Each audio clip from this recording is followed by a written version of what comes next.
Okay.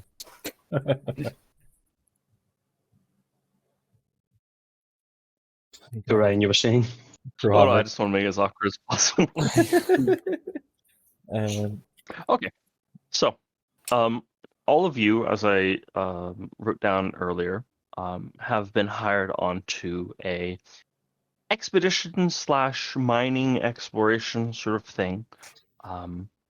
You've been hired within the March of Kassabursk.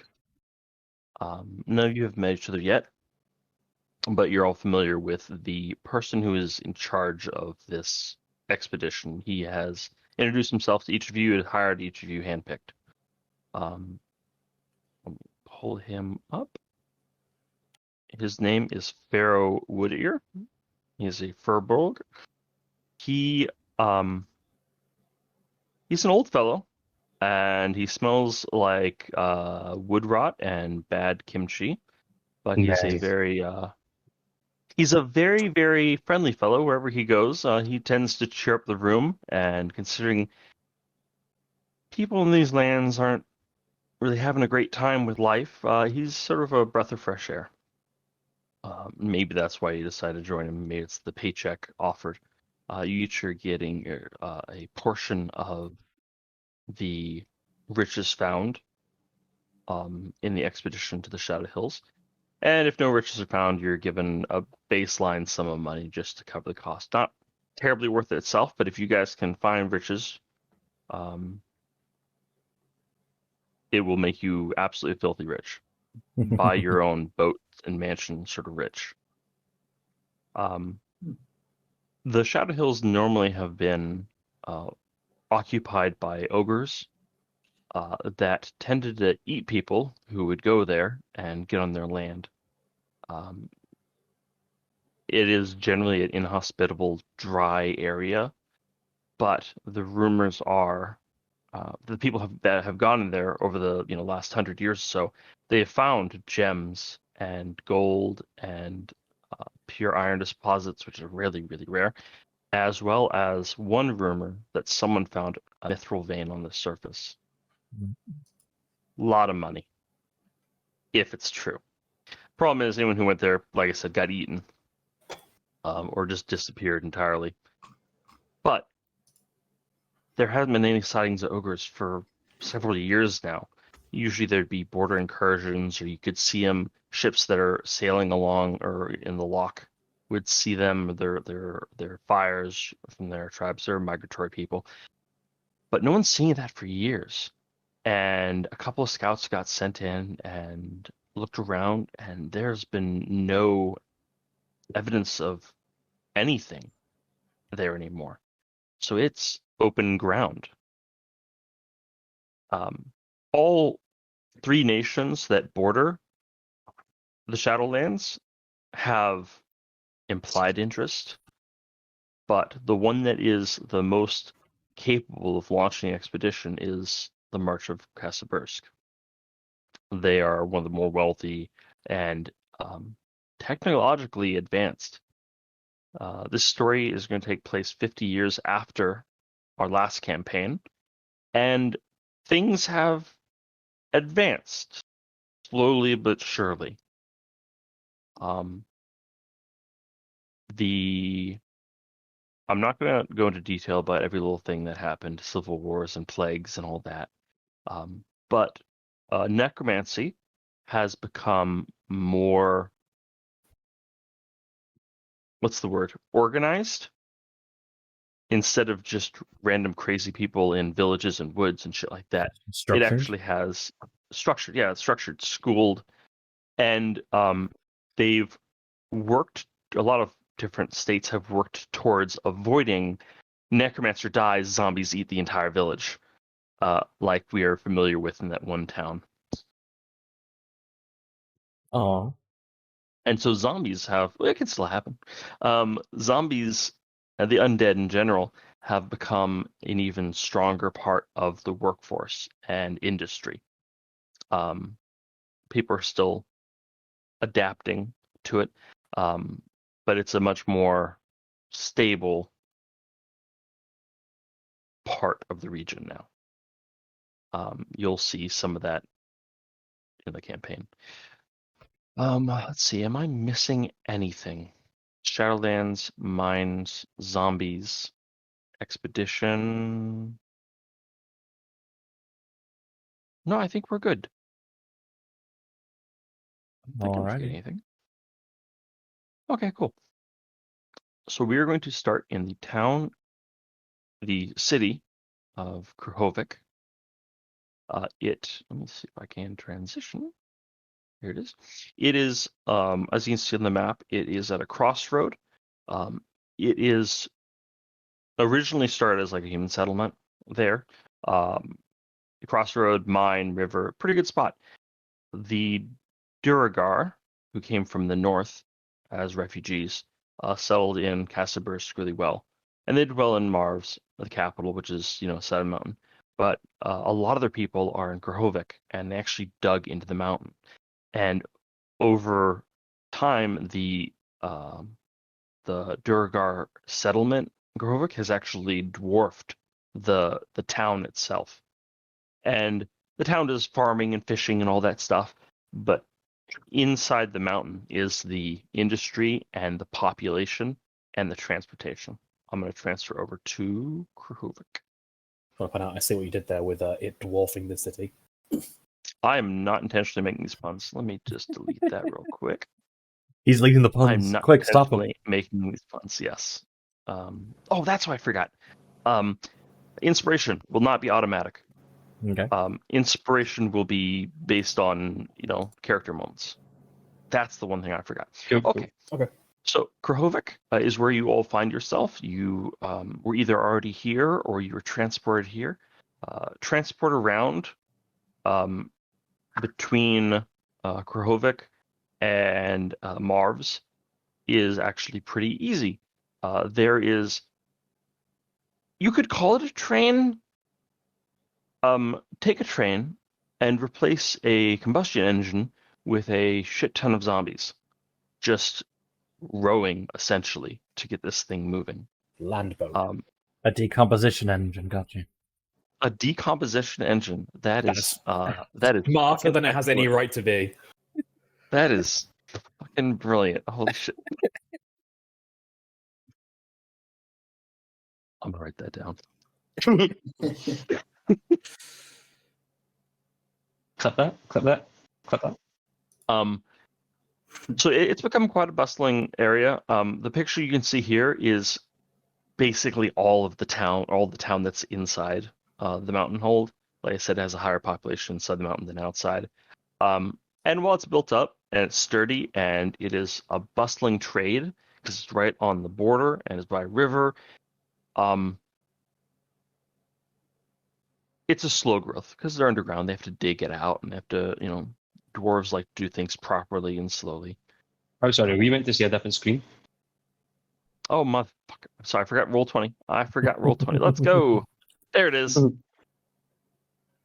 Aha. Cool. I may have to. Oh, there we go. Yeah.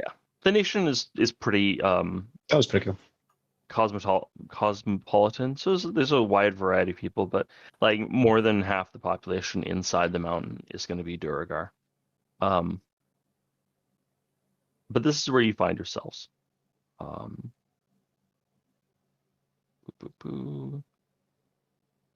The instruction that you got from Pharaoh Whittier is to meet at a certain time at a certain day at the train depot. There is a tunnel that has been worked on for a while that leads to the ocean, or leads to the lock to the east. Using natural cave systems, they sort of even it out, and they've been building a train. And you've heard that they've been running trains for the last couple months. And because some of you may have come from the capital, that's the only other stop. So you guys are probably going to be heading there. But anyways, Pharaoh said to meet there at a certain time, certain date, and you'll meet all the rest of your group. I don't know if you've all met each other yet. You probably haven't. And meeting at this train station would be the first time that you've probably met. So we'll go through the list. I think who would be the first person to show up? Who is Horrific Mossmount? That's not his name. There's no Who's- F in his name. Oh, Horik. I'm sorry. I knew he was going to make that mistake when I made this character. I was like, he's going to say her. This motherfucker's going to say horrific. I am Horik Mossmount. That is me. Okay. I think you show up at the train station, and it's nice and well built, dwarven cobblestone. There's even a fountain in the center. Big beautiful station they built out of stone. Not a lot of people, but the adventurous sort tend to stick out. So, what would you describe yourself as? Horik is small in stature. He's roughly, I think he's about 3'7", so he's quite, potty. But relatively, he is wearing sort of baggier, darker clothes, a little backpack over his shoulder, sandy, browny blonde hair, and yeah, just probably admiring the fountain and watching. He likes to people watch. He's probably just watching people go by and taking note of who's lingering around. Did you say your species? Oh, sorry. Yes, he is a halfling. Cool. A pocket prince. Now, is he of like pale complexion or tanned complexion? Yeah, he's got oh, sorry, I've got a little description actually that I made. Oh. So he's got he is palish, sort of porcelain-like skin, framed by some like a shock of like relatively shortish sandy hair.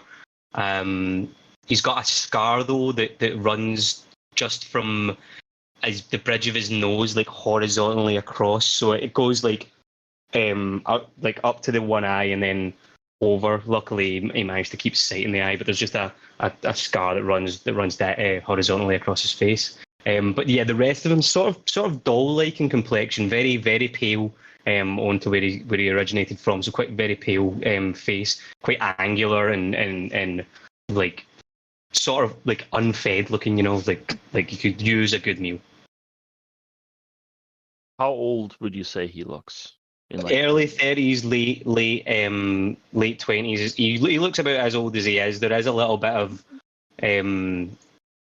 hardness to his eyes, but everything else is about as old as he is. Yeah, almost honestly, late 20s for a mercenary means you're a veteran. Yeah. Seen some shit. Yeah, well, he spent quite a few years in a little bit of a comfier lifestyle than he currently lives. Nice clothes. Baggier, kind of a little bit towards the fraying side now. You can tell they fit well. I think is what we would run it as. He's comfortable in what he's wearing, and it looks like it's something that he has seen quite a lot of wear as well. The bottom, the hems of his trousers and everything like that are a bit dusty and not sort of frayed, a little bit patches here and there. Some of the black is different shades, so a little bit lighter than darker, but it makes a weird sort of texture to look at. Like you can't really tell if he stands next to the shadows where the clothes are, where the shadows are. There's lots of just a hodgepodge of shades in that black. Okay. Could you change your username, Sean, on my settings? Do like Foxy did, where it's character name and then your name. Oh yeah, because that bit's in there. Yeah. I changed the rolling as part, but I haven't changed the name. Innocent, if you could do the same thing. Done. Thank you. Okay. Let's do Foxy. You good? Yeah, sure. Should we get one? First. So my character, Lucira Lucira Evanot? Lucira Avenar. Oh, also, I did write my backstory into the bio, so I don't know. I if you- saw that. Okay, cool. I did not have time to read it. Yeah, that's fine. That was going through everything. Yeah, That's fine. I just wanted to make sure because I know I didn't message it to you like I usually do with Cipher, but yeah, we worked on it. there you go. Lucera, she first things first, it is she. She will sort of strides or struts into the train station a little bit. So she tends to look very imperious. She is a fairly tall, at just over 6 foot. You can tell, and she is very obviously an elf. In fact, I believe drow are relatively common or not unheard of. Correct? In this, This whole nation has ties to the Underdark, so drow do pop up. They're not terribly common, but like but then no, everyone's it's not like seen one. Yeah, you'll see a drow like once a week. yeah, cool. Yeah, so Lucera is very obviously a drow. So they've got the very characteristic sort of grey skin, except Lucera's is a bit more pale than people might expect. So rather than being a middling grey, it's actually more on the lighter shade of it. So she actually looks paler than probably most drow might be. So you can see that she's wearing this very almost regal, very sort of well-made set of chainmail with covered in it's just slate grey, just not particularly embellished, but well made. And then beneath it, you can see that she's got on this deep crimson robe, sort of to go underneath it, and she looks very imperious about it. At her side, you can see a also well made, but not particularly like impressive or embellished rapier. And she is it looks, about probably 20s 30s ish, but obviously with elves it is a little bit difficult to see at time or tell at times, so she could be varying ages. But she is just sort of striding into the train station and looking a little bit haughty about where she is and where she what she's expected of where she's expected to meet, I should say. I've pulled your character art onto Yes. the main screen so everyone can see. Okay. Oh yes, and yes, it does match the long black hair that goes back sort of just past shoulder blade level. Innocent, do you want to go next? Sure. So, hobbling. Do Go on. Okay. No, I was gonna ask you, like, shuffle or do you walk? Yeah, he's like, do you remember in Lord of the Rings when Gandalf was pretending to be like an old man and he had like 2 hands on his dick and on his staff as he goes along? Yeah, I told you to take his weapons. Yeah. I told you to take the wizard's staff. That's right. Yeah, so he shovels in like that. At a glance, anyway, he looks like just a somewhat older dragon when born, black as his scales that have lost their shine. His clothing looks like noble gown, but definitely aged and frayed and a bit torn at the bottom. His staff is well made, but whatever. It looked like there was some sort of sigil or something at the top, but that's gone now. He is wearing leather armor that looks rather beaten up and cut. He does have like a musty smell about him that, like when you open up a pantry or a book that's been left a bit too long, you get that whiff of something.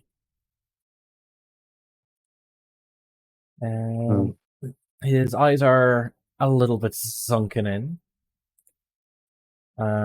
Yeah, he just shuffles on forward, waiting for the train. Not really used to being in this kind of mass civilization. Now, would you say he looks old or sick? Yes. Gotcha. They are not mutually exclusive. He looks old and could be healthier. So just some multivitamin, you'll be fine. Okay. Okay, and last we have Madeline Niveth. Niveth. Niveth. Madeline is fairly tall. She's quite toned, sort of lean muscle. She has silvery grey skin and pure white hair. Her eyes are sort of pure red, and she has tattoos kind of down her arms that glow with a purple light. She has quite a pleasant face. That kind of seems to be sort of smiling, but has an air of like grace and kind of not necessarily superiority, but like that it's someone you kind of defer to. She's wearing heavy armor. She carries a shield, a flail, and a glaive, and it all appears to be quite well used, but in good condition. Like it's not kind of run down and kind of falling apart. When she walks in, she walks with purpose and as if expecting people to step out of her way, but she doesn't like walk through anyone or push anyone out of the way, sort of thing. Yeah. What race or species? She appears elven. Ears. You have another drow in the party. If you're a Ooh, drow, I think the not- drow not- would. No. It's not quite. It's Not a drow, shadow. gotcha. Yeah. Okay. Yeah. I don't know if everyone else would be able to make that distinction, but yeah, Lucira would know if some. Or sorry, not Lucira. Yeah, Yeah. Lucira would know if it's a drow or not. What a party we make up. Yeah. Yep. I really, Sean, you need to find character art just so we can put this whole collage of. Yeah, I'm working on it. Dude, I found some images for mine. Like, good lord. Oh well, yeah. I mean, sexy vampire lady. Yeah. Cl- I know, clearly, right? clearly, Toxie has safe search There off. was. Yeah. Does anyone have safe search on? It's on by Oh. default. Of course. Yeah. Everybody finds out. Obviously, thank you. But yeah, boy, I saw things I did not need to see. Anyway, Ryan, can I hop into the other voice channel for a second with you? Just want to ask you something quickly. Sure, I'll be right back, guys. no worries. A time to try and either find art I'm happy with or create one of these little hero forge models. Okay, so I think Daryl's changing his character. Just completely, yeah. And the last character to come in is Daryl's second character. It's a double run. But Bill Boz the Third. I would leave.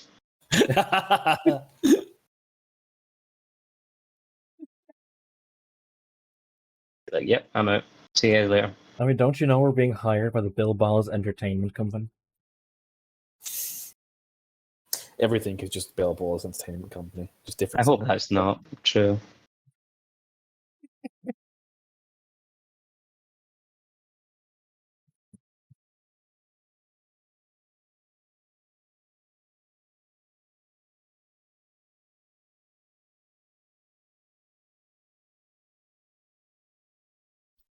I don't know about you guys, but like, I literally wrote the backstory. I wrote my backstory and everything a while ago, but I didn't get character or anything. There we go. No, I literally like wrote mine in. Yes, I meant to do it earlier in the week, but it turns out the later part of my week got real busy. Yeah.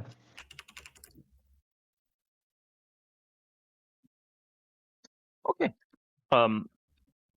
So you guys all and ladies, you peoples, entities, are outside the train station. There's a fountain there. This whole thing is, of course, underground, but well lit with ghostly light. Everyone else in the area is, going from point A to point B and moving along. So all of you who go to the God, I remember the damn name of the place. This town center basically the plaza in front of the train station, and stand there. It's very obvious who's in part of the group, essentially. So all four of you arrive, and very quickly you'll make eye contact and see who's who.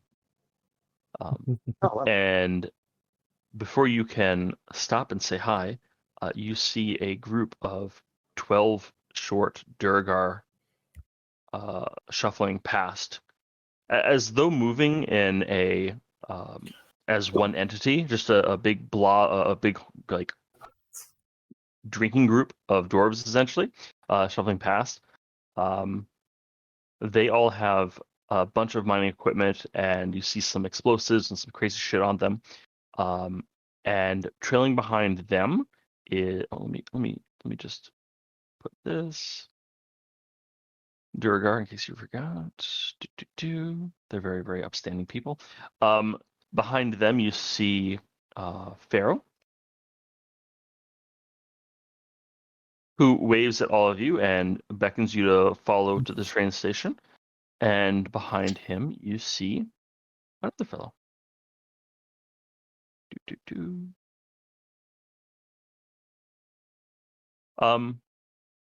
Covered in fabric, wizard staff, or magical staff.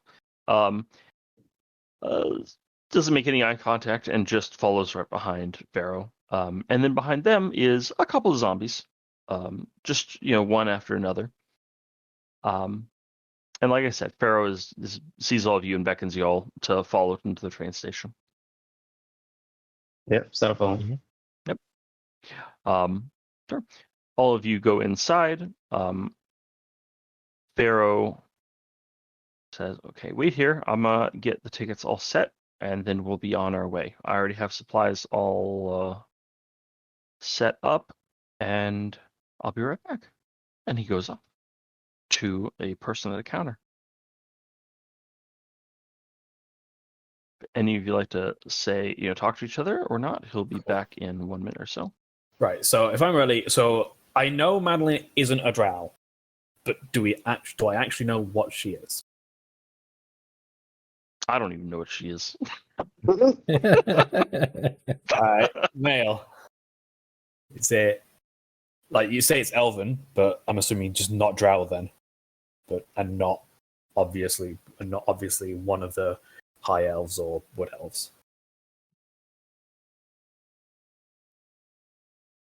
So instead of asking in character, your character is just staring at this at Madeline and trying to figure out. Would you like to? Yeah, it's a bit rude to be like, "What are you?" I mean, well, it is two girls. They are going to be like sizing each other. I mean, yeah, man. Oh wow! We Okay, came in almost the same outfit. One of us is going to have to change. Oh wow! Okay, I'm going to cut this anyway. Yeah, well, just some casual sexism. It's not As casual. long It's as- like saying It's not as casual. you guys together and they do dumb stuff. I mean, I guess that's sexist. Me, okay. Anyways, is it Lucara or Lucera? Lucera. Thank you. Lucaria. I know. That is exactly why I didn't make it a cure. Lucera, refuted. do you want? That fits the character, right? Lucera, do you want to roll something to try and figure out? I'd like to. I was curious if Maya was going to say, like, if it's well known what she is, but if it's not, then I'll make an attempt. I'm gonna say it's not well known. Yeah. Um, I think if anyone would be able to kind of figure it out, it would be probably yourself. Yeah. Daryl, would it be? Because from the sounds of it, she looks like a drow, Yeah. but I'm assuming the drow would have enough knowledge to go, not quite. Yeah. Yeah. Daryl, would it be Arcana, History, or Religion? Probably history or arcana. I'd say maybe a bit more arcana than. Okay. but either Okay, way, you can- would You can roll That's either then. I will roll Arcana. I shall take that. Ooh, 21. I think Lucera knows what you are. Daryl, could you explain what you are? I am a Shadar Kai. Basically, I used to be fully elvish, and I'm sworn to the Raven Queen's service, and I from the Shadowfell. So I kind of Yeah. sort of exist between life and death. I think that's the description for it. Okay. So I'm kind of not quite as fey or elvish as I used to be. I see that. Still some elvish stuff in there though, but yeah. Yeah.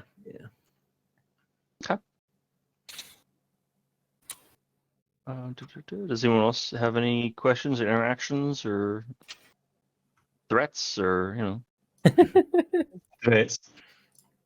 Not really. I think Callie is liking the underground right now.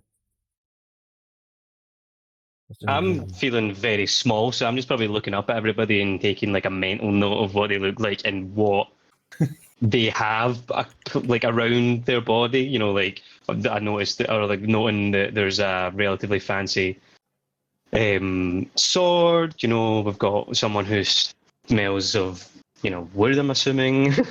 It's got like a weird gnarled staff. Just clearly, not clearly, but like if you were to pay any attention to what Horrick's doing, very much itemizing the group into what they have. The group of Duragar are still have themselves like separate from you, and they are very loud and speaking something in Dwarven that you cannot, unless you understand Dwarven, figure out what they're saying. It's being rambunctious, but mostly to themselves. And the other character, the necromancer standing with the zombies, will stand there quietly. If anyone looks at them to try and appraise or makes eye contact, the necromancer will just give a slight nod and then break eye contact. Okay. Anyways, Pharaoh comes on over and has a. I said have paper. Yeah, paper. Has a paper with some information scribbled on it. You can see, and he says, "Okay, we're all set to go. Everyone's agreed to the terms of the contract. And any questions or issues that I should know before we start this?" Callie shakes Nothing his from me. head. I believe we are all quite well aware why we're here. Wonderful. Okay, let's get underway then. And he will lead everyone, his group of misfits and nightmares, to the train. It is a single track. It is a single train. It is, if you go to the bottom of the screen, you can sort of see how it looks. It is lots of metal, several train cars behind it. Not a very complicated design. The front, the locomotive, the decomposition engine up front is significantly longer than shown in the picture. But anyone who's been in this area would know about how these trains work, or if you took the train, you know how it works. That there is just a massive amount of undead in the front, acting as sort of the engine itself. And everyone else just goes into the back carts, which are bare but comfy. There are first class cabin up front, but that's it's not for you guys. Anyways, you all load into the train, and everyone gets settled, and you hear after several minutes, you hear a thunk. The train kicks forward a bit, and then it slowly speeds up and gets underway. It's similar to a rowboat motion, if you've ever been on one, where it's just kick, kick, kick, and then you're going so fast it sort of melds into one kick through the entire way. Fairwooder says it's gonna probably be an hour or so until we get to our destination. So make yourself comfortable. Once we get to the the harbor, the port town we're headed to. There's a boat waiting there, who we will take across. All our supplies is already on the boat. Oh, sorry, phone's drawing. I'm nervous.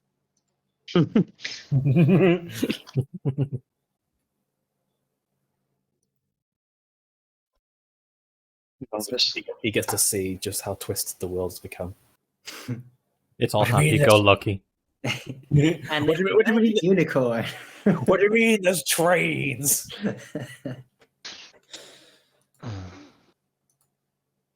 Hey, Cypher.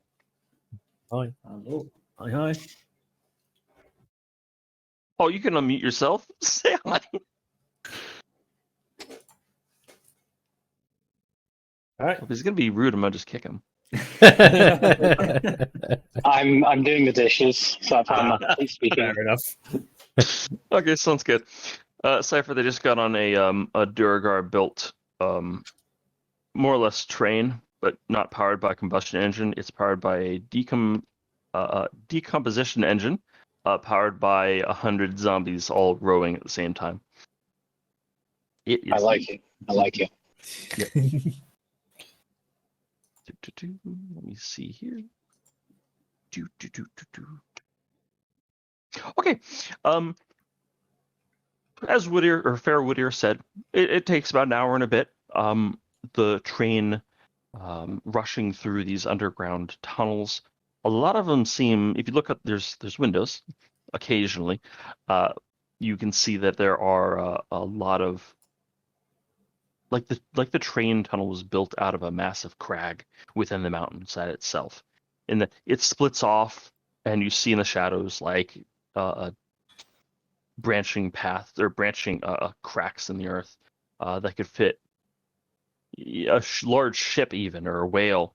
Massive empty areas here, and the train tracks are sometimes run on the stone itself. Sometimes it's very obvious you're on some sort of bridge, metal trestle-work bridge.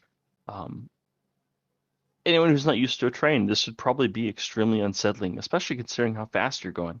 This is probably the fastest you've ever moved. But it makes short time of what would be a day's journey is over in an hour and a half, as you can see sunlight shine in suddenly through the side windows as the train emerges from this mountainside. And you get a few, a minute of open fields and trees, and it all seems very nice. It's everything seems healthy and lively, and there's sunlight and there's birds.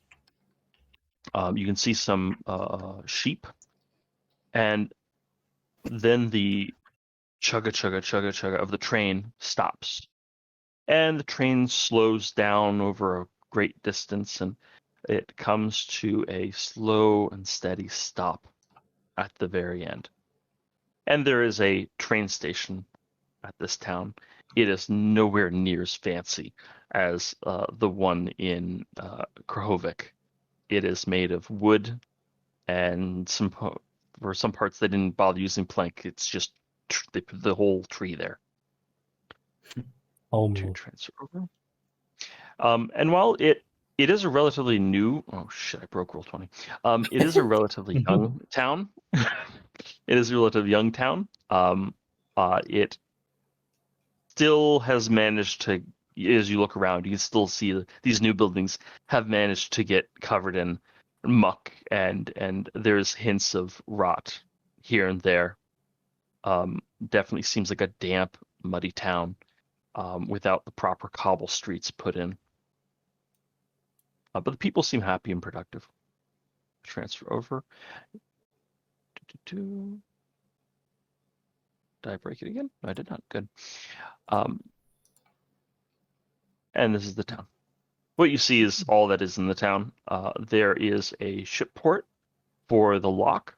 Once you get off the train, the first thing that hits your nose is the high humidity, the smell of clay, a wet clay mud, and fish. Lots of fish. Nice. Not as rotted as maybe you would have expected, but it is a fresh, now what I can't think of the words, fishery, I guess. So it's got a nice smell.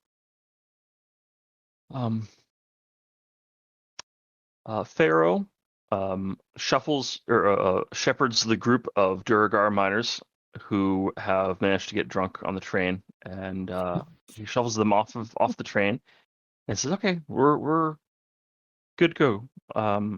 Our ship is named." Oh, No. okay, it wasn't me. I thought it was me for a second. Yeah, shit was there. I was like, what the fuck? The ship is Nay, and then nothing. The ship is Nay. Nay. Look for the ship Nay. We are the Knights of Nay. The morning moon. Nay. The what? Morning The moon. morning moon. The morning as in MORNING or morning as in MOURNING. MORNING.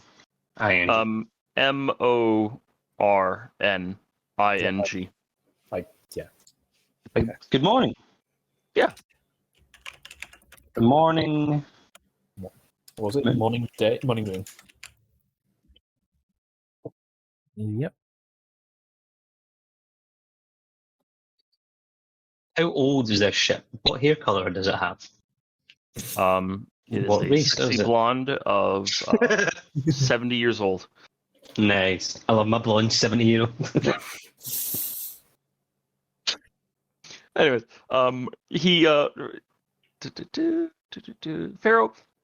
Pharaoh's doing a good job. He's very much devolved down to like a school teacher, just trying to keep all the kids together, and shepherd everyone along.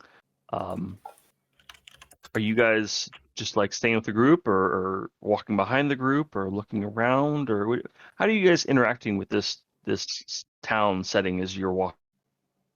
I'll stay a little bit behind the group, but not like. I assume the group being the Duragar miners and the people, like, and These our guide's name, yeah. I'd say Callie's probably near to the front. Happy to just potter on through the town towards the ship, looking around any kind of foodstuffs or whatever. What's Lucira and Madeline doing? Did they interact at all on the train, or they just continue staring at each other? I'd say they'd probably interact a bit, be bit of chit chat. Madeline is someone who's fairly what word I'm looking for? She'd be fairly approachable, and she probably would have chatted to everyone a little bit. Extroverted. Not exactly, but Gregarious. but yeah, no, she talked to everyone. She's not kind of like holding herself away from the group or anything. She's still just kind of figuring out what the group is like and stuff like that. But she'd be kind of, fairly open to kind of interacting with people and talking and stuff. That's fine. Um, Lucira will offer polite conversation, but also give us almost sort of I know it's a knowing look of, I get it, I know what you are, but we're not going to approach the subject just yet. Okay.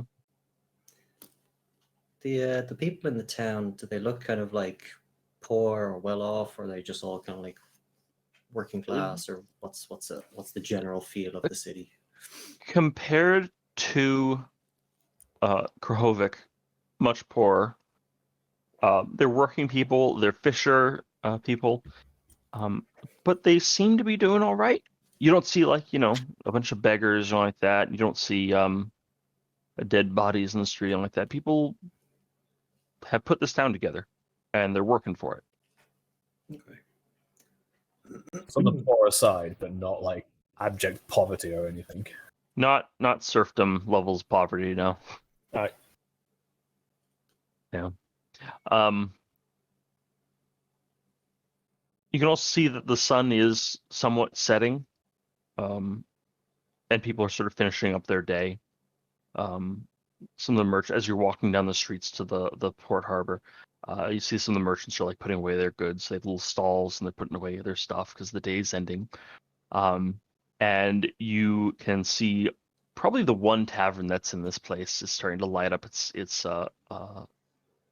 candles and signs and stuff like that, and it's starting to get ready for the big rush that's coming. You walk past that, down the main road, which, like I said, is muddy, uncobbled, and you come to the port proper itself. And man, the ships that are here are probably worth more than this town. The ships combined are probably worth more than this town. All There are right. some very lovely ships here. Nothing massive.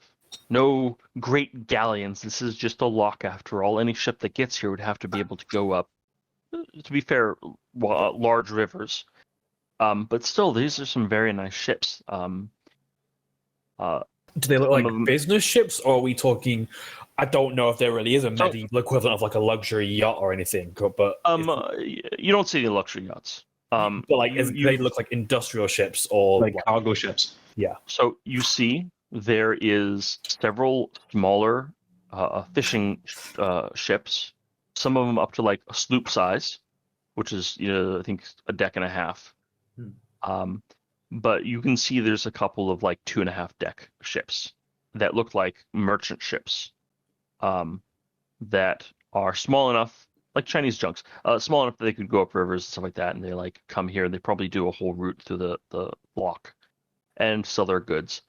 And some of those are very well decorated. Some of them you have like colored sails, colored cloth sails, and they're very proud of what they are. And those are sort of the ships that come in and leave and don't stay around. The ones that stay around are functional, not like massive industrial like whaling ships. There's not nothing worth going after in the lock other than fish essentially. But you see all these impressive ships, and then down to the left, you see a medium-sized ship. Not the greatest ship, not a bad ship.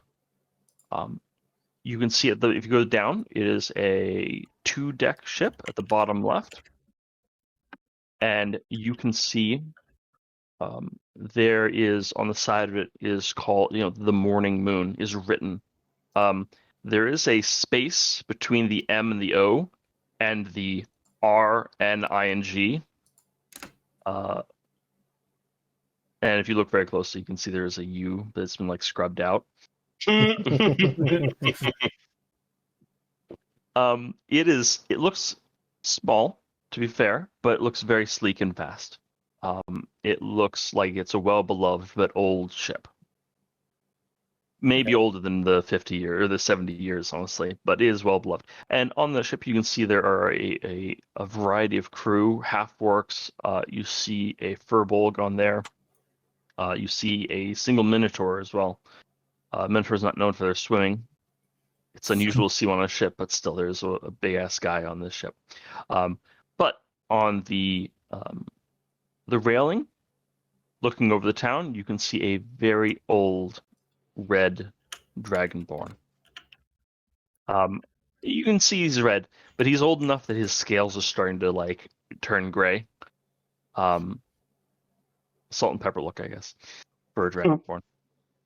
And he has a very, very fancy dress or clothing on. It looks old.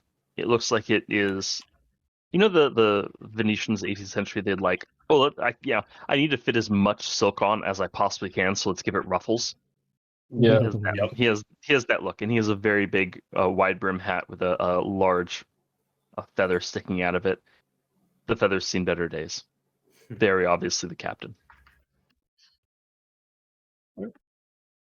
Well, it is perhaps not the greatest ship I've ever sailed on, but it is far from the worst as well. Have a Where's mad the- luck to change the name of it, yeah. I've never been in a boat, but it's big.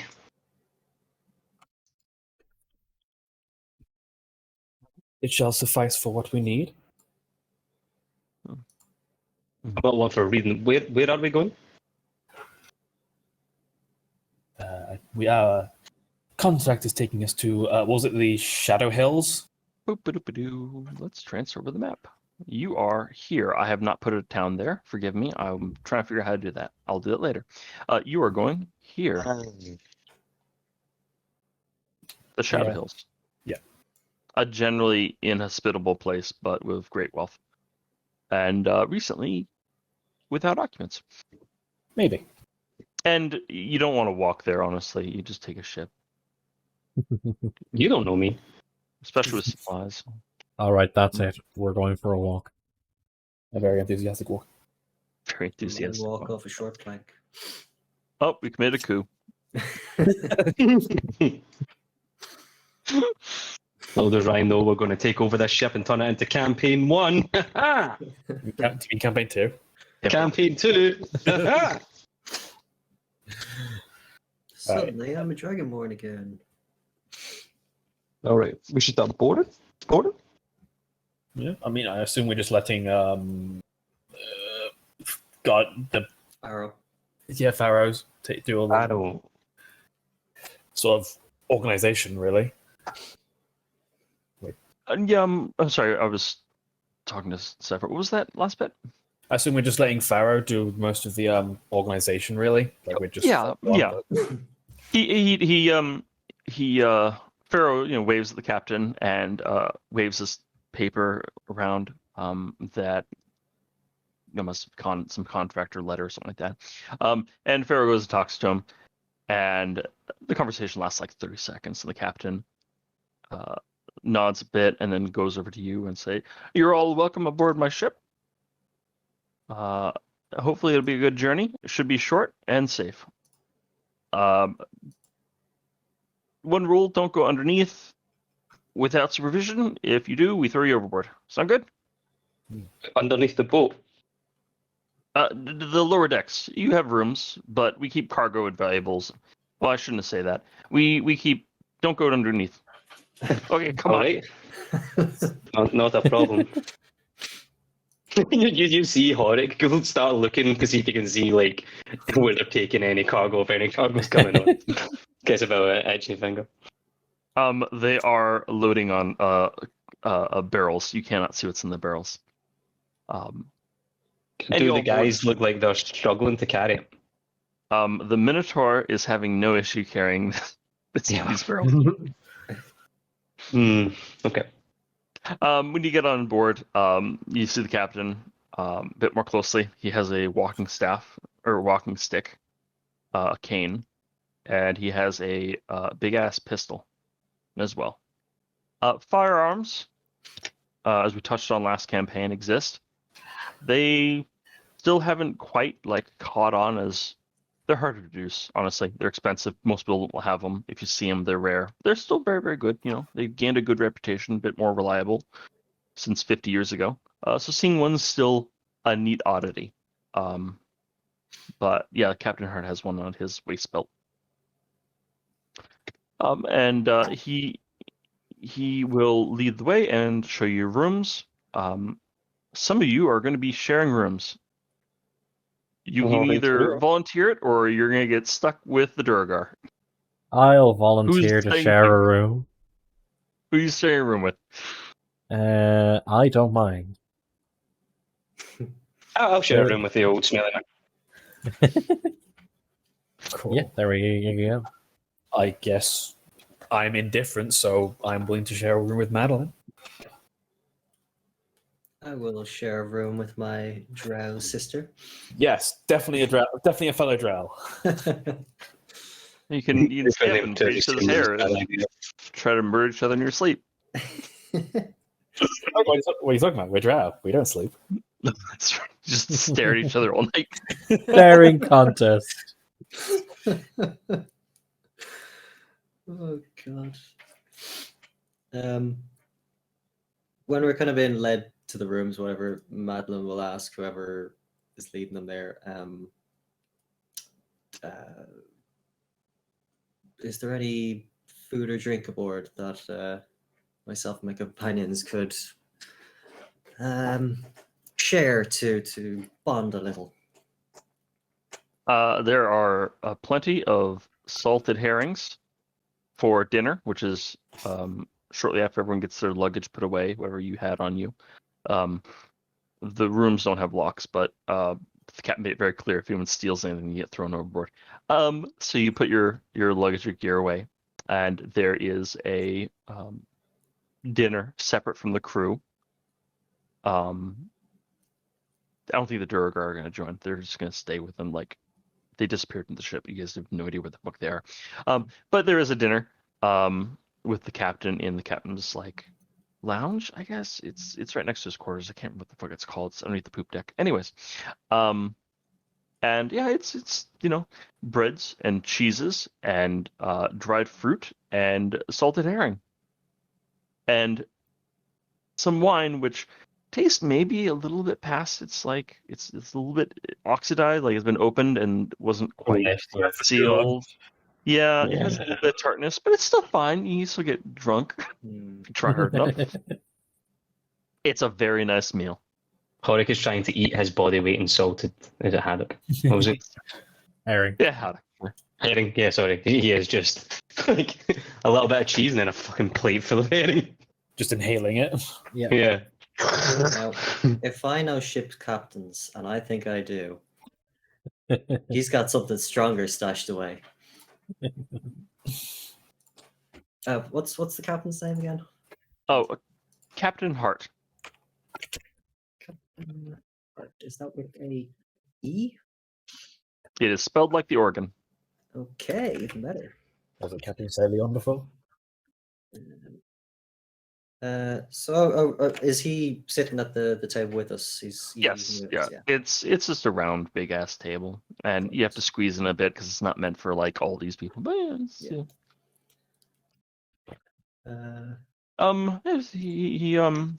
so people eat, right? People drink a bit. People have that after dinner nibbling and sipping and talking, and Captain Hart talks about the lock a bit, and it's an odd one that like the winds actually kick up more at night, so it's better to sail at night. So that's why they harbor in the daytime, and then when sundown comes, they get ready to skedaddle out of there. And he says he should get you guys to Shadow Hills at the end of the night, probably before the end of the night, even. I think we can hear mail typing. Yeah. So, yeah. Is there any questions anyone like wants to bring up in character or anything like that? Now's a great time to do it. Well, as in like during the night or like During At dinner. the dinner. Everyone's dinner. here. How long is the travel from when we get to the beach? Is that what you call it? Until we get Shore? to the mines. The shore, that's the one. I'm not very good at being around the sea.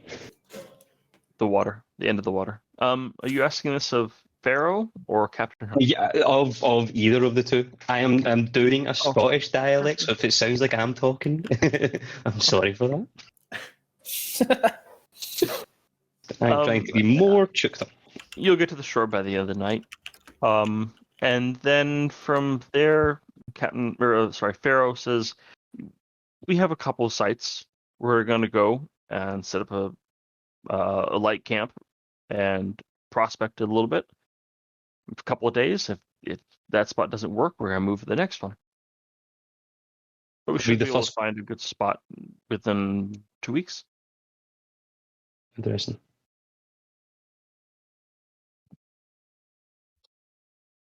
If we are to be going with that accent, if we are to be hired to protect this expedition, I understand that the ogres are not as common there anymore, but do we have an understanding of what threats there could be? Wild animals, mostly. Large cats, like horse-sized cats, with terrible teeth, but not as dangerous as a whole group of ogres. So I think we'll be fine. While you are the protection, we all are more or less capable of defending ourselves, especially if we play it smart and work within the camp as a group. Well, wild animals, I believe we shall be able to handle. Yeah, I hope so. Hmm. What's the Has- environment like on the far side? Is it? Oh, barren, dry. Barren's not the right word. Life does find a way. Just not in the way we might be familiar. No trees or anything of that nature. There are mushrooms, very big mushrooms that grow as tall as a tree. Some of them Enthusiastic are even nodding. edible. Yeah, Some I'm of them are getting this. edible. And some of them are poisonous, and you don't want to eat them. That's usually what you do with poisonous things. You don't eat them. Well, no, you can. I'm very familiar with one of the reasons they chose me for this. I'm very familiar with mushrooms. And if you want to see a mushroom is poisonous or not, you take a very little bit of it, you put it in your tongue, and if you go into anaphylactic shock, it's poisonous, but you'll live. This is Pharaoh saying this. This is Pharaoh saying this, yes. Sorry, are you telling me that you've not come up with a different way to tell if something is poisonous other than putting it on your tongue? Oh, well, that's how it originally worked.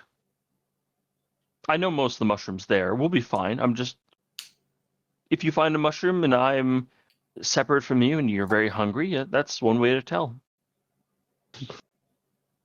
I'll make a mental note not to eat any of the mushrooms, eh? It might be starving to death, but yeah, I suppose if you want to be safe about it. Is there anything else? Oh, volcanoes. Any place with good minerals, you're going to find volcanoes there. Not a blasted hell land of ash and lava or magma. I can never remember which was which. But occasionally, an active volcano. Wind kicks to the east, though, so not much ash. No, well, that is pleasant, I suppose. I'd rather not deal with ash myself. Yeah, we'll be fine. Sounds like a veritable utopia. Well, if you change your perspective a bit, it can be a utopia. Oryx shakes his head and just starts putting salted herring back in his mouth so he doesn't have to like aggressively shoveling fish into his mouth. A halfling can eat twice his weight in fish a day. Yeah. 3 times if you push it. This is second breakfast. Let's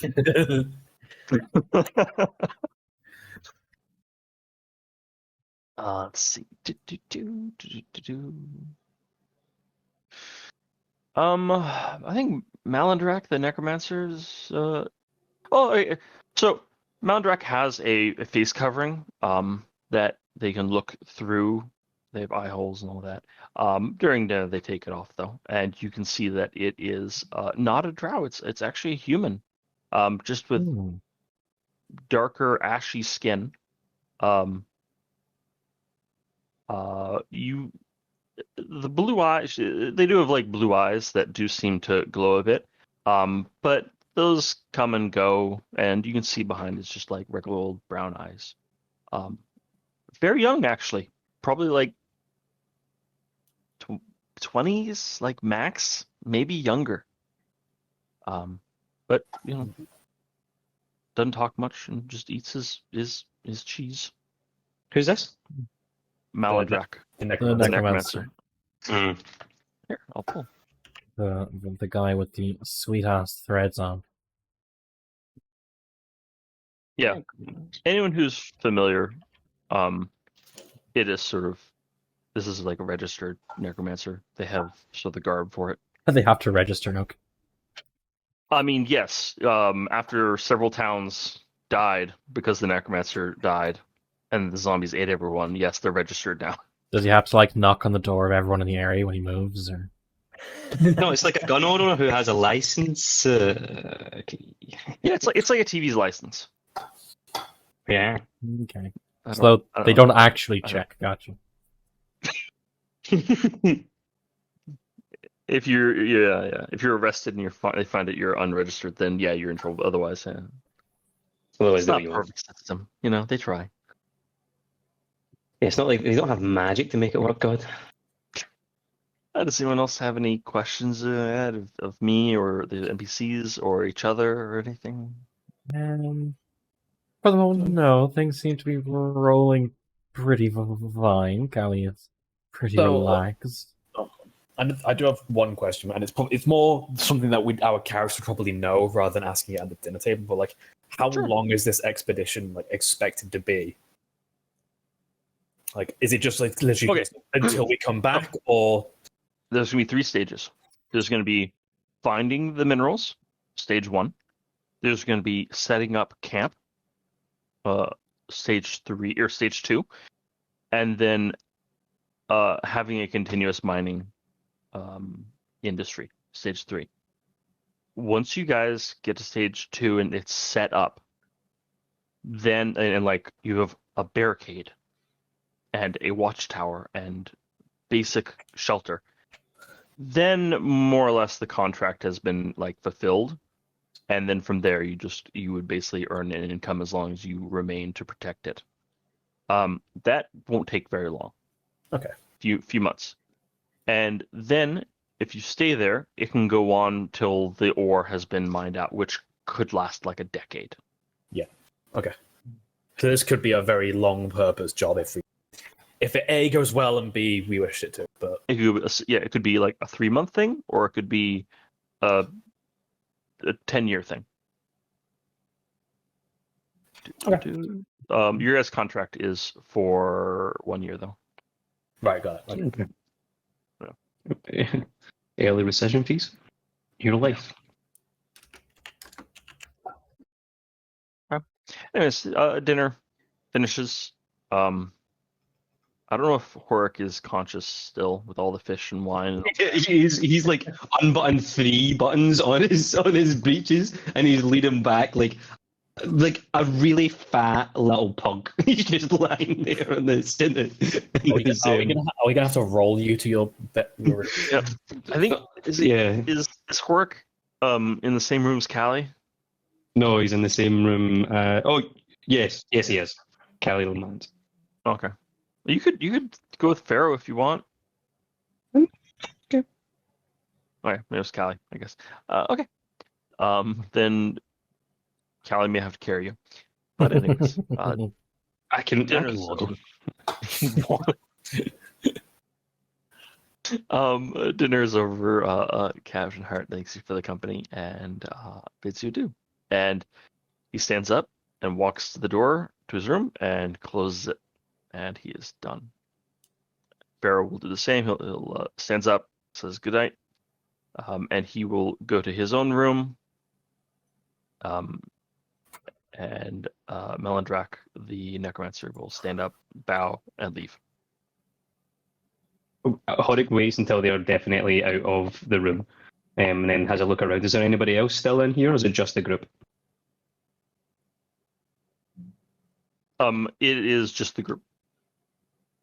Well, now that the adults are gone, surely someone here is interested in what's down below. Interested? Yes. Willing to risk being thrown overboard? No. I was really going to throw you overboard, are they? Yes, they will. I don't know if I believe that. They're paying us promising to pay a relatively good amount of money. They said it's a short swim. I say that just someone keeps a wee eye out, and I'll go down those stairs and have a look around. It shouldn't be that hard. You wish to risk your own life? Then go right ahead. As for me, I believe I may be retiring for the night. We are to combat our foes, perhaps in the morning. I would rather do it while rested. And she will give a polite goodbye with that ever so hint of mockery. That is, it's not that she's trying to mock; it's just that that's how her voice naturally sounds. She's an asshole. Correct. Yeah, fair. Okay. Well, She doesn't spit on you. She's being polite. I really want to see what's below, but I also don't want to risk dying. So I'm not going to do that because Ryan specifically said at the start of the session, you will not necessarily survive. Just because it's session 1 doesn't mean I'm not going to kill y'all. Guess I'll just go to bed. And he gets up and he puts one foot down and he groans. He's like, oh. And then he starts a little waddle. Not in the stealthiest of moods, I see. Yeah, he's underestimated his ability to move around. I just want to imagine him like being, yes, I'll do it. Takes one step and goes, Oh, never mind. I want to go to bed. No. You know what? Bed's cold. Okay, I will head to my Does everyone- chambers. Okay. Callie, what are you doing? Yeah, he's gonna go back to the rooms as well. He doesn't need the full sleep, so. But what he'll do is, just to be kind of polite, like he'll like sit on his bed and pretend to be like reading something, so that so it looks like he's reading Wait in a actuality. Wait a second. Are we saying that Horik is the only one in the party who sleeps? Like a baby.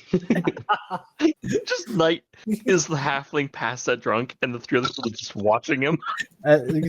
See, Callie still needs a long rest, but it's only 4 hours in a motionless it's like- state. Meditation or whatever, right? Yeah. Yeah. Okay. Lucera. On the plus side, watch is going to be super easy to figure out. Yep. I'll be doing fuck all. Lucera and Madeline, you guys retired to your rooms? Yeah. You don't have to. Okay. Yeah, that's good. And we are going to take a short break there, and then we'll start on the stuff afterwards. Okay. Time to make some noodles. Let's do 15-minute break. I haven't eaten anything today, and I'm You should fix that. I ate just before, but I'm going to get a snack. We'll be back on at the 45 mark. Grand. Cool. Cool. Okay, let's go into it. Do I have all my shit? I have all my shit.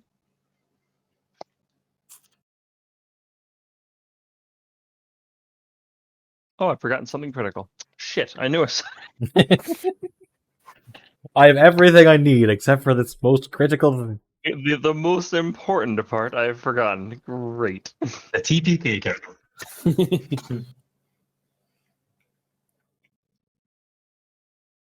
He's just getting the stats for the ancient dragon we're going to fight. You wake up to the ship rocking. Suddenly, there is a kraken on board. Ryan, Don't you why mean did, like why a did kraken? No, I mean on board. Ryan, why did you message me asking me to make a new character?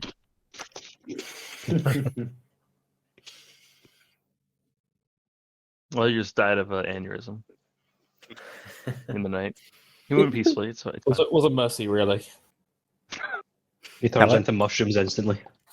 Now you can make a sexy, platinum-haired, red-eyed woman.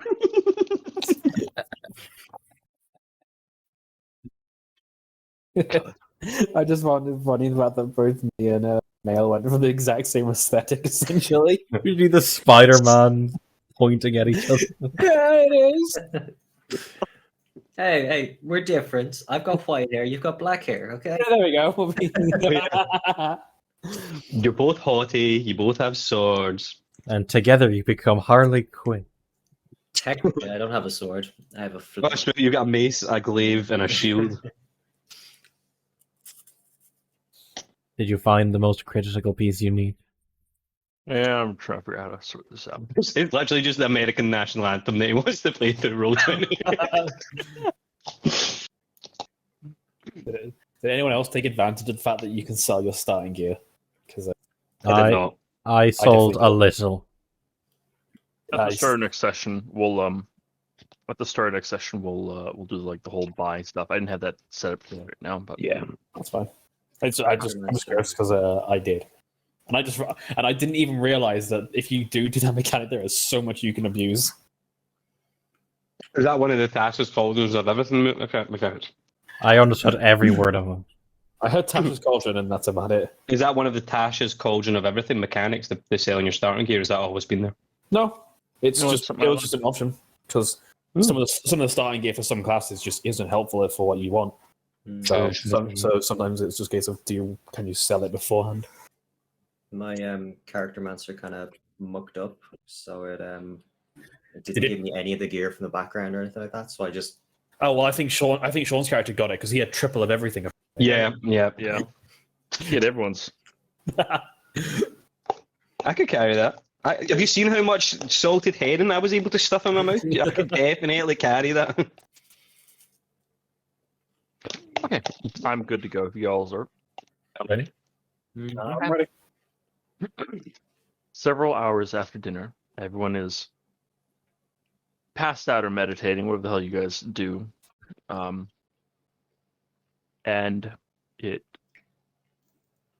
can hear running footsteps past your doors in the hallway. Just multiple people running. Sounds like crew, maybe that sort of footfall. And several minutes after that, 10, 15 minutes after that, the ship starts to go from calm, smooth into swaying, swishing, moving, riling quite violently after another couple of minutes. You can hear rain start quiet, and now it sounds like it's coming down heavy, really heavy. Hmm. Yes.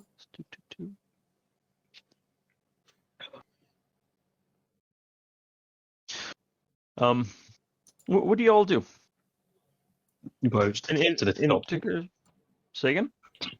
If I can hear rain, I'd want to go to the top, like to the deck. Yeah. The poop deck? Yeah. Callie is going that to is where- head. The steering wheel is. Okay. Precisely. Yeah. Whatever the top of the ship is called. Deck.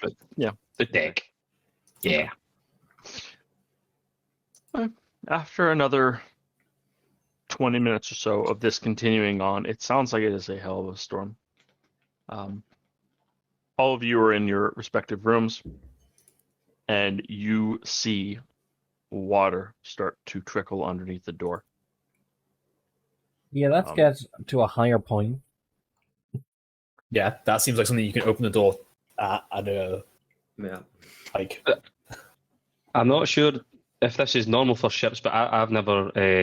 I don't think that's what's meant to be happening. No, I would say it is not. We should. Perhaps the storm is worse than they expected. Perhaps we should go and investigate and see. Do they not have some kind of escape thing that we could use? Is there not? Like what? This is a lot. I didn't grow up anywhere near water. I can't swim. Then let's go see if we can prevent us from sinking. All right, I'll try and open the door in mine and thing. Is it Khalil? Callie. Callie's room. Let me look at this. Hork, you open the door, and there is a few inches of water on the ground there. It's up to my knees. And you walk out, and it looks at it's true, the whole area. Some water is pouring down the stairwell that leads to the deck, but this is a lot of water for the whole this area to be filled. Anyways, you said you go to the. Did you say you go to the door of the other two? I'll if I know where they're sleeping, I'll go and bang on the door, but I'm not going to try and open it. They're right next door. Okay, yeah, I'll hit the door. Hey, I think you should get up. Hey, there's water out here. Well, we should go and investigate then. This is certainly not what they'd want. Yeah, well, I'm assuming it's not very normal for the water to be inside the ship and not underneath. I would quite agree with you. Let us go then. And I'll just look at Madeline and see if they're sort of prepped to go or anything. Or Yeah. Madeline will jump up and follow. Good. The four of you, it is rather loud right now. As you go towards the stairwell, you look up, and it at the top of the well is like a doorway that leads to the deck itself. You can see Pharaoh, who is inside the doorwell, just sort of looking at the deck and observing what is happening. He's staying out of the rain. When you go in that corner and you can actually like see outside, it is so fucking loud. You would have to yell in order to be able to actually like hear what someone else is saying. Wind is blowing like crazy. The wind is hitting hard. It is a heavy storm. Pharaoh, he can't yell at you guys from down, with all this noise, so he just waves you up and points at something that you cannot see up on the deck. Well, let's go and see what he's pointing at then. Yeah, let's go. Yeah. So On the deck, you see the Minotaur and the rest of the crew trying very hard to. They've taken down most of the sails, but the large one has broken free and is whipping around. You can see that it is not just raining; it is hailing. It is a very cold rain. It is blowing super hard, so it's coming down at like a 45-degree angle. You can see Captain Hart standing in the middle of this. He's leaning against the mast, and he's directing people. He is covered in water, soaking completely. And he's yelling things out, but like no one can hear in this. What do you guys do? You're standing in the doorway right now.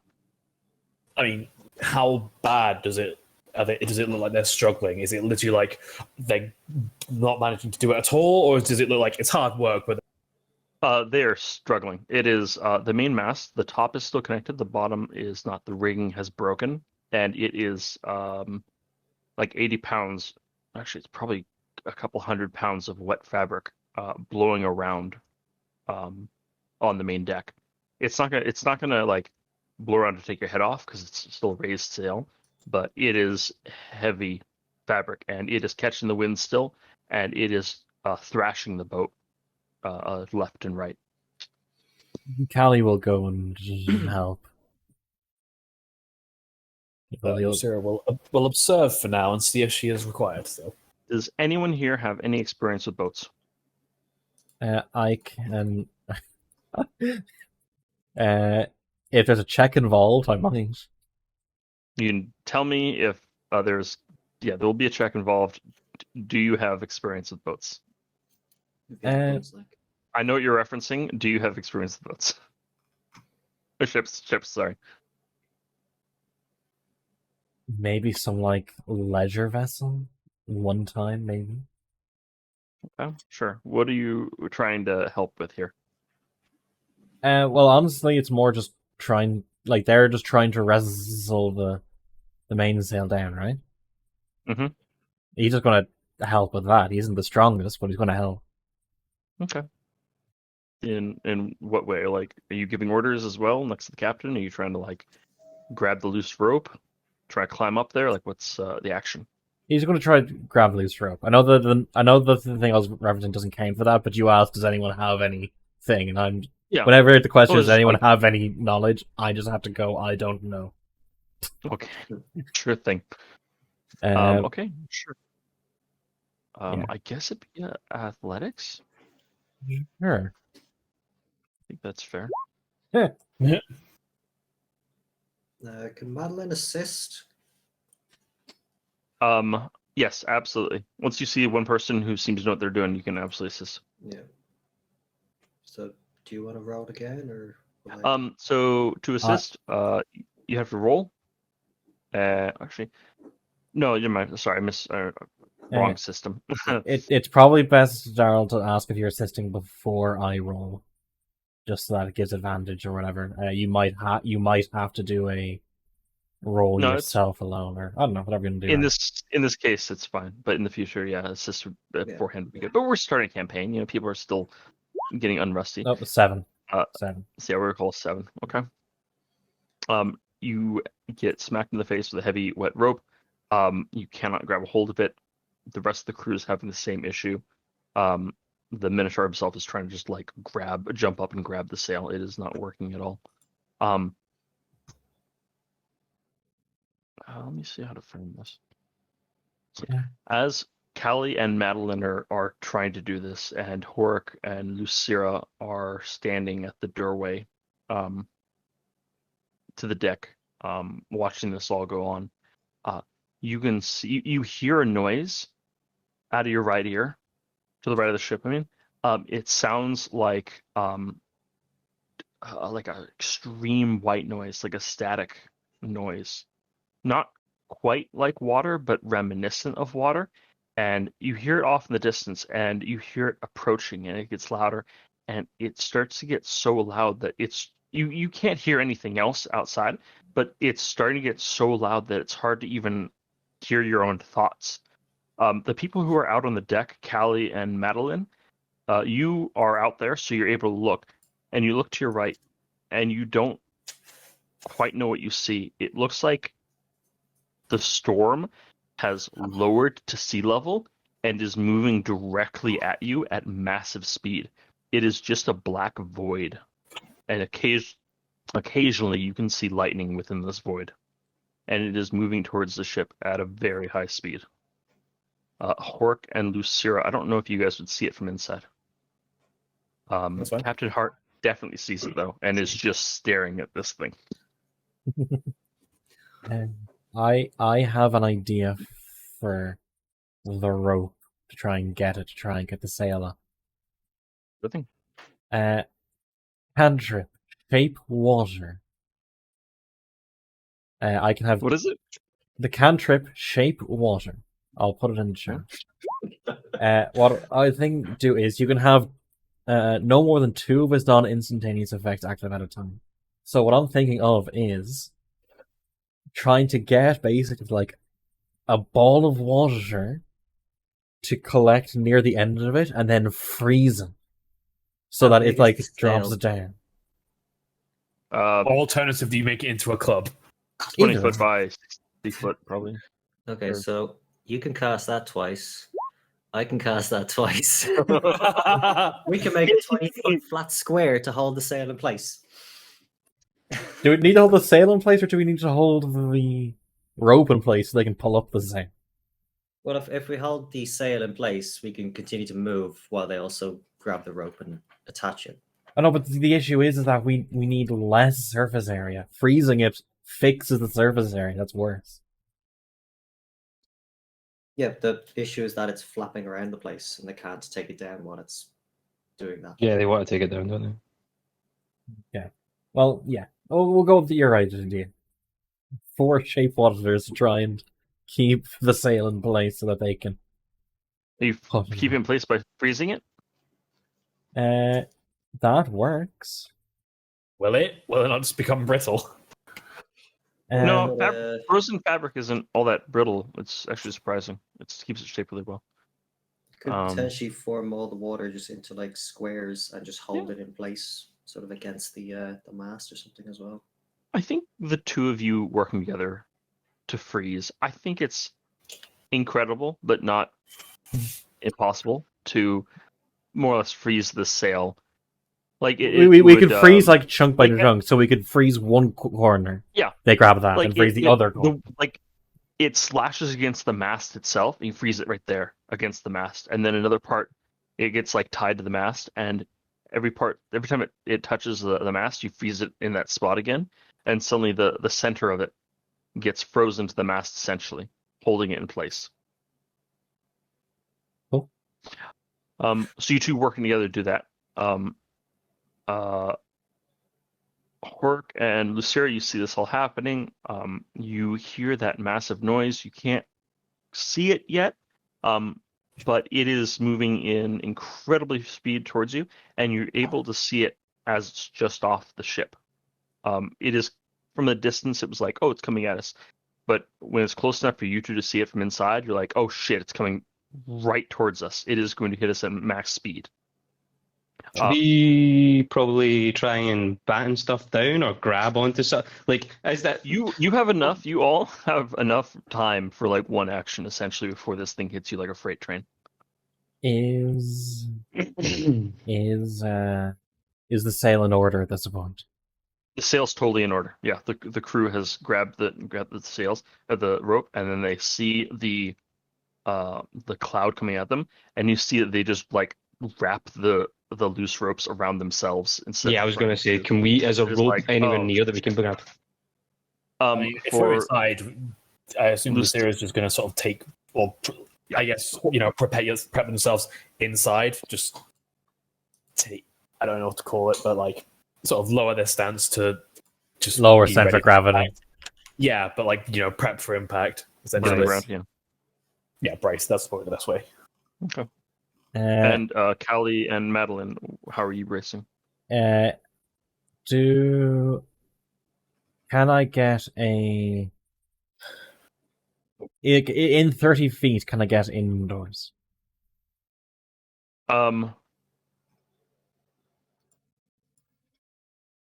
God, I kind of want you to roll for that. Indoors. Yeah. Difficult terrain, but like by the rules, yeah. But I kind of want you to roll for it because I think it'd be interesting. Lucera, Callie, what should would be athletics or acrobatics? You can do. Give me a roll. Athletics or acrobatics check. I am better with acrobatics. Good. Ah, You 1 foot and you slip forward. okay. Madeline, what are you doing? Oh, I have nothing for sea travel. This is.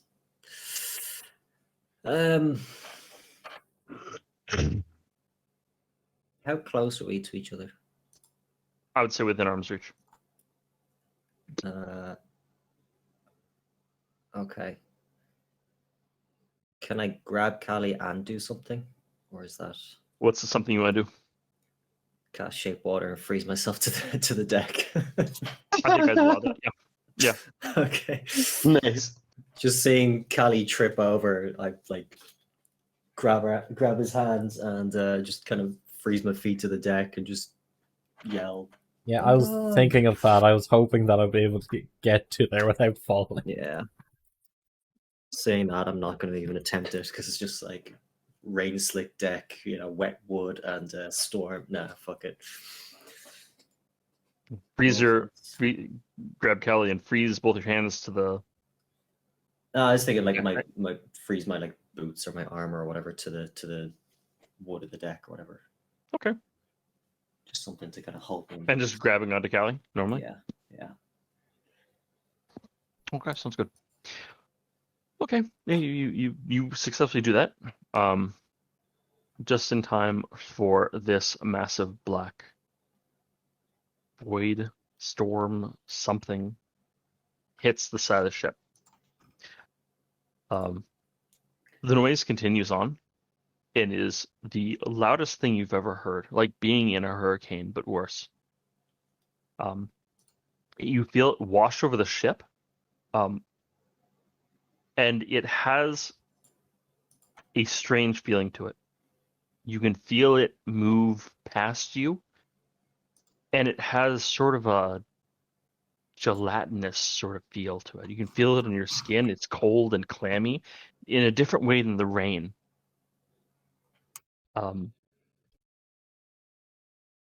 But this thing with mass hitting you doesn't hit you with the massive force that you'd feel it. It's almost just like slipping into a pool of clammy, cold slime. It is a strange feeling. It only lasts for a few seconds. When this passes through you, it dissipates. The noise goes away almost immediately, and your vision went from blinded totally to being able to see again. The ship is dead in the water. There are no great waves that were pushing it around, and it takes you a moment, all of you, a moment to like open your eyes, look around, the black fades from your vision, and you look around, and you are on the ship in a crystal clear lake that goes on forever. and you do not see any of the rest of the crew with you.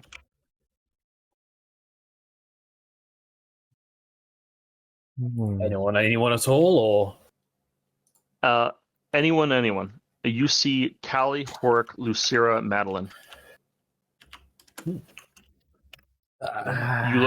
look up. There are no moon. There is no moon. There are no stars. Just an eternal lake. An eternal lake. There is sort of a silver glow. You don't know where the hell it would come from. It does seem like moonlight, but there is no moon. okay. Well, Would any of us recognize this place? Y'all give me either a religion or a arcana check. You can also give me a history check, but the information you get is going to be lesser. I'm bad at all of those things. Holy crap, that's unfortunate. Oh, wow. Wow. If that doesn't do it, I can add I can add one of my psychic dice, but I'll leave that just now. Let me look here.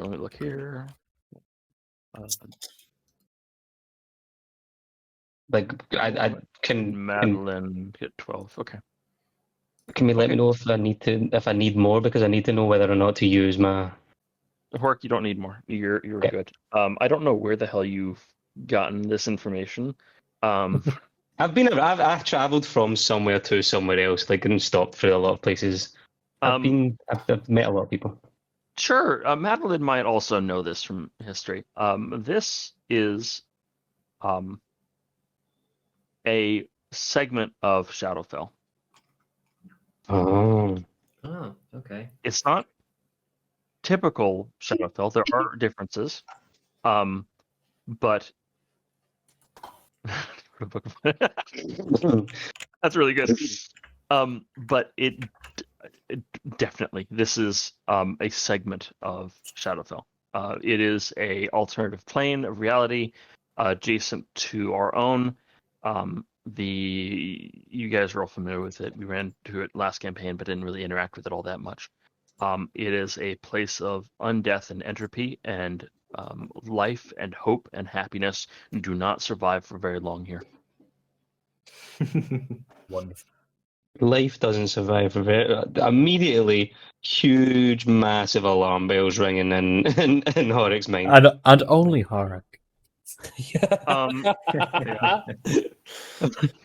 Horik, if you want it to be your uncle wrote an adventure, like, we can make it canon. That'd be that's funny, as but good no. an explanation as anything. I don't even think I have an uncle. How do you know about this place then? Like, I think Horik went from, I can't remember the exact map, but I'm pretty sure he was born northern and then had to make his way south to get, and then eventually ended up here for this trip. When you travel through a lot of taverns and different town squares and you have to sleep in churches, and you're basically like a vagrant, you run into a lot of people who have a lot of different things to tell you. But for some reason, I think Horik probably believed the story of, like this one old, weather-beaten, half-crazed man talking about how he'd been wandering along one day and just been transported into a completely different realm with an uneared sky that had no features and yet a sense of chill. terror, but yeah, chill. Like there's something anti, like life. Yep. And then he's like, "Oh shit, I'm there. This has happened. This is real. This is like being abducted by aliens, but worse." And your mind goes back to that guy, and maybe you're terrified when you realize where you are, but after a second, you come to the realization, like, oh, well, he got out. Maybe there's a way for me to get out then. Yeah. I don't know how strongly you're listening to him or how much you'd say about how he got out. No, I don't think it was one of those conversations where you pay much attention to what he says about getting out. Yeah. That was the one part you didn't. Yeah. I'll never need to know this. he said there was no taverns he'd ever seen there, and I was like, no. Yeah, Horik will say this to the group. I've never been here before, but I think we're in a different plane. Wait. If anyone looks at Madeline, you'll notice that the very little color she has slightly drained from her face. I don't think this place is good, and I don't think we should stay here for long. I know that some of you are practitioners of the arcane. Is there anything you can do? If we are transported to another realm, I'm afraid that is outside my capabilities right now. I understand the nature behind it, but not the raw power needed to power such a spell. Are we in fact just dead?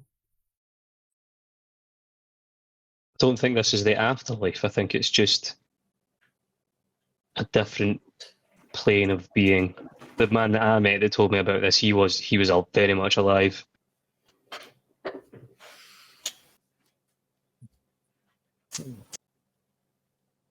I mean, Lucera's just pretty much going to look at Madeline. If someone has mentioned that we're on whatever the plane of Shadowfell, and Lucera very obviously knows what Madeline is basically going to go look at them and as if to say, "This is your expertise here." Can everyone give me a perception check, please? Sure. I know this passive. I don't like passive perception. Yeah. I'm rolling terribly today. However, I would like to use. No, I wouldn't. I would not. Because I only got one. Lucera and Callie, y'all, see, after you've gotten your bearings and you're like, oh, am I alive? I look alive. Okay, everything seems alive at least. And you figure you're in the Shadowfell. You look around and you can see on the horizon is a tower. It is a black tower and it has a green glow behind it. Not emanating from the tower itself, it seems, but like a halo almost. A good distance away. Like you wouldn't really, if you like swim there, you'd die of exhaustion, right? Madeline, what you notice that no one else notices is that you can see movement in the water outside the ship, just below the surface. With a 19, you can see there appear to be humanoid shapes in the water. They're not like going after the ship though. They just seem to be like wandering. There, yeah. Madeline's a bit unnerved. So, knowing what I know about this realm, she calls out, like top of her lungs out into like the emptiness. What would she say? Raven Queen, I beseech you, why have we been summoned here? And waits for a response. Let me know something real quick. Has the Raven Queen ever talked to you before? Nope. It's just from Screaming into the void, literally. It's from what you call it? Vain attempt. Knowledge from the elders or whatever the fuck you call it. Passed down knowledge, kind of just like that. Yeah. Okay. Yeah.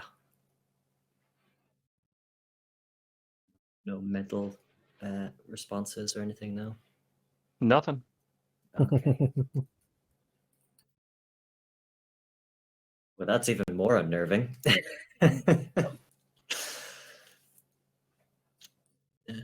Is our ship currently moving? The ship is dead in the water. All the sails had been put away during the storm. Main mast is kind of fucked. The ship is not moving. There is a lifeboat, though. If you guys want to do that, you want to try and like sail this ship. You don't really have sailing experience, but you can try, or you can try something entirely different. How much wind is there? There is, as soon as you ask that, the wind picks up slightly. Not a whole lot, but some.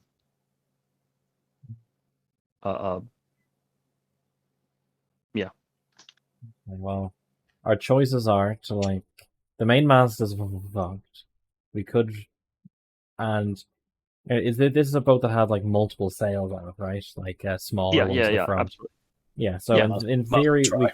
we could open up like one of the smaller sails at the front, and just try and do this fucking baby style, or we can go onto the rowboat and leave the big vessel behind.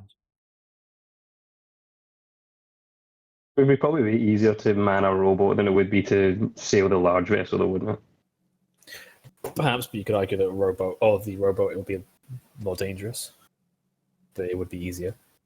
Danger's my middle name, baby. Basically, the ship is a resource. Are we happy with leaving the ship on?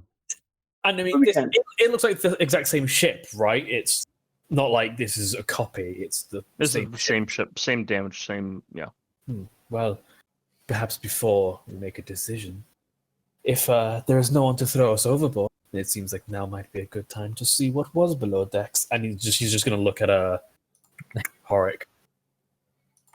Whilst I agree with you in principle, the way you looked at me after that makes me think they're going to murder me if I go down there. So you go first and I'll follow. Very well. I simply thought you wished to know first, and then perhaps there will be something we may find useful down there. It's more like another fully fledged crew that can man the boat. Who knows? Could be something in this. I may find it. If could be something, might as well find out. And I guess if Horik is going to wait for Lucera will head down. Oh yeah, there's absolutely no way in fucking hell that he's going back in front of you. That's the creepiest thing someone's ever done. Just the way you say it, and it's a drow as well, and you look like you're not alive. We're in the middle of a fucking scary place. You're going first. Okay, Lucera will go first. Okay, quick check. Who here doesn't have dark vision? It's your boy. I fall asleep and I can't see in the dark. Is it really just you? It's really just me, isn't it? Why did you make an inhuman abomination, Sean? Everyone else clearly did. To be I fair, just wanted to play a nice hobbit who's a little bit of a thief, and suddenly I'm the weird one in the group. to be fair, I don't have dark vision either. Oh, okay. Oh, okay. I don't feel as bad now. So, real quick, who's going down first? Is it Yeah, I think I'm Lucera? going first. okay, Lucera? You at the doorway. You look down. Dark vision. It is pitch dark down there. You can see through it. You can see. You have dark vision, but it is fucking way darker down there than you remember it being. Okay, All right. They're carrying something on. They're the fucking bastards. let's go. Let's go indeed. Lucera will be not fully cavalier about it because we are still in the Shadowfell, which is dangerous, but isn't like cowering or anything. So just cautiously going down, Okay. listening out, I guess, for any sounds beyond movement of the ship. Roll a perception check for me, Lucera.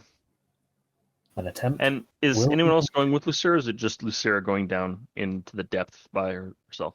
And Callie is going to stay up to just not keeping an eye out. Madeline? Madeline is still in a bit of shock, so Okay, Lucera. Perception check. Yep. No, that's better than none. Are we both? Oh wait, I can't see, so I can't do a perception check, right? I mean, you can hear. Lucera, you get down to the same deck where your rooms were at. And you, right when your foot hits that floor, that deck, you can hear shuffling. Lots of shuffling. For 15, it sounds like there's 100 little feet. Wait, like little, or Like, you look to your left, and you, with your dark vision, at the very edge of your dark vision, you can see that the entire floor is covered in mice of some descript. They're not quite mice, but they seem like mice, and they are coming towards you. Yeah, Like it's just 100 mice. Yeah, Lucero, like, I assume Horik will maybe squinting to just about see Lucera, and Lucera literally just goes, and then turns and runs back up the stairs, like, move. Yeah, they fled towards you like water, and you see that, but nope, you turn to your left, and you go up the stairs, jump the stairs. Back up the stairs. The Fucking leap mice, over Horik. the mice follow up the stairs, they flow up it, unlike water. And when they get to the doorway, you see the moonlight shines down into the doorway, and the mice stop right before the moonlight. And you can see in their like little micey rat eyes, you can see the reflection, but you don't see anything else of their body. Like, your dark vision turns off essentially when you're in low light, right? Low light will become normal light, and pitch black becomes dim light. Okay. So if I'm in dim light, Dark vision's see it fucking weird, to be fair, so I don't know. Anyways, but dark vision basically just increases the stage of light by. I understand. Okay.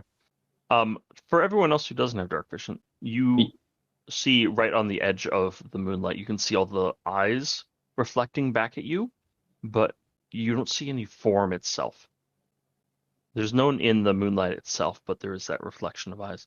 And that's all you can see there. So you have no idea what the fuck is there or not. But they don't go anywhere past the light. Hundreds of eyes.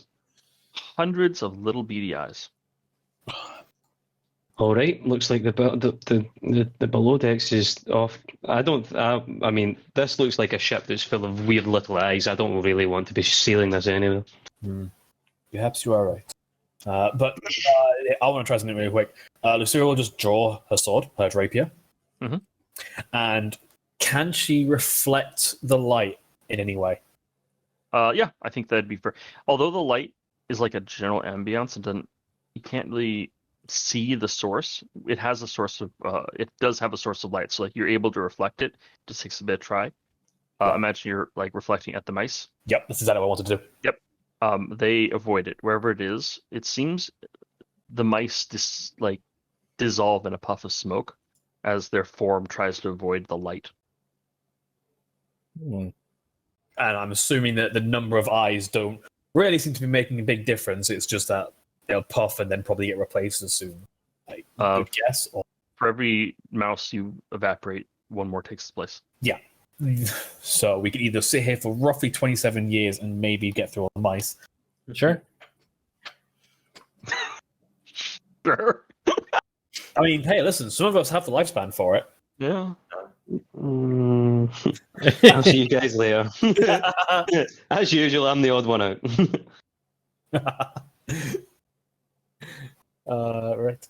Well, I suppose we are also not going below decks now. Are we to unfurl the sails and see if the wind will take us anywhere? Or shall we take the rowboat? I fucking hate that I keep leaning into French. French. You're a drow. Does this ship have an anchor? Yes. It could, in theory, drop anchor, use the rowboat, and hope that the anchor keeps the ship from moving too far away, so we can get back to it if we need to. I was thinking that as well, to be fair. I would rather us not be on the ship full of weird little things, because what happens if we run out of moonlight? Good question. Let's drop anchor. I don't think anything's going to pull the ship away. For one, none of the sails are up. 2, it doesn't look like this place is very much inhabited, eh? So let's just put the little boat out, row our way over to that tower, and see if we can get talking to somebody or anything like that.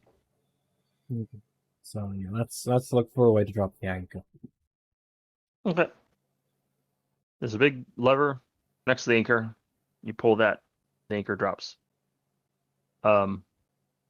It goes all the way, all the rope. The chain, the and chain runs out. I don't know if every ship had a chain. It probably did. Yeah. No, it's rope. Okay. Yeah, it runs out. Well, at least It's a significant amount of rope, and it runs out. tried. Oh, nothing more we can do about it. To the rowboat, then, I guess. Mm-hmm. To the rowboat. Ship has one rowboat. It is a 12-person rowboat, so you guys plenty of room in there. Do you guys want to try and like scavenge stuff from the ship before you get on there? I mean, we course. can. The place is covered in fucking rats. Yeah. Yeah, there's probably not going to be too many supplies on the top deck. Torches might be some of them. These torches.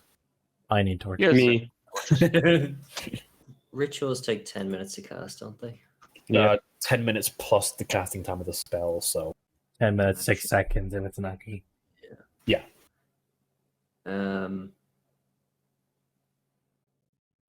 Yeah, I'm going to ritual cast Speak with Animals and see if I can talk to the ghost rats.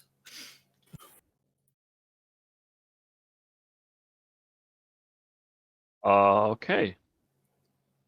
I don't know if it's possible, but I figure I'll attempt and see if I can tell them to fuck off or something. Maybe I should just tell people like, hey, I'm gonna try to talk to these rats. Give me like 10 minutes. Yeah. Okay.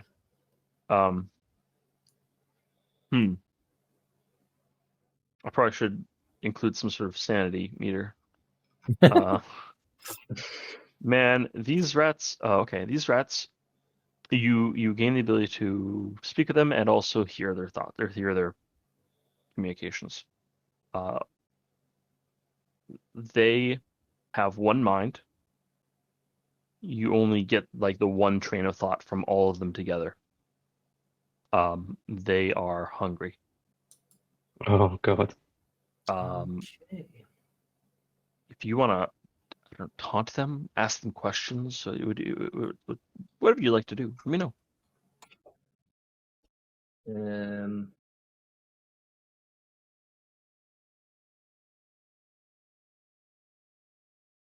I'll just ask, can we pass without harm?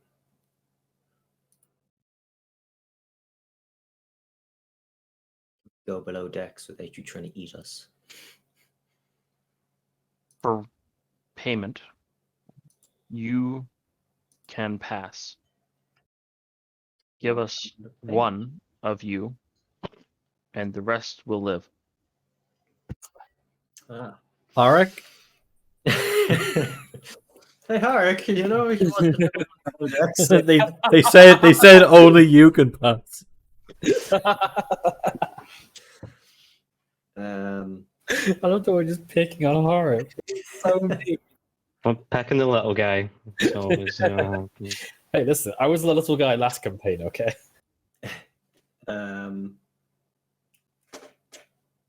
Is there no other way? No. Can we provide no other payment?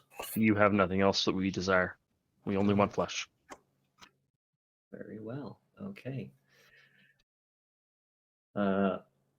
Yeah, I'll turn back to the group and be like, yeah, this is a bust. We're not getting past that. Okay. Well, yeah. See So, what else we can get off. any torches? Any? Yeah, there's a couple torches. Let's say there's one torch for each person. Okay. yeah, I'll grab a torch. There's an oar if you want to. Couple oars, I guess, on the ship. I'll just grab it. So a Yeah. spare ore for the rowboat may not be the Bear worst oar idea. if you want to hit. Yeah, I think that's about it. Could be an improvised spear. Yeah.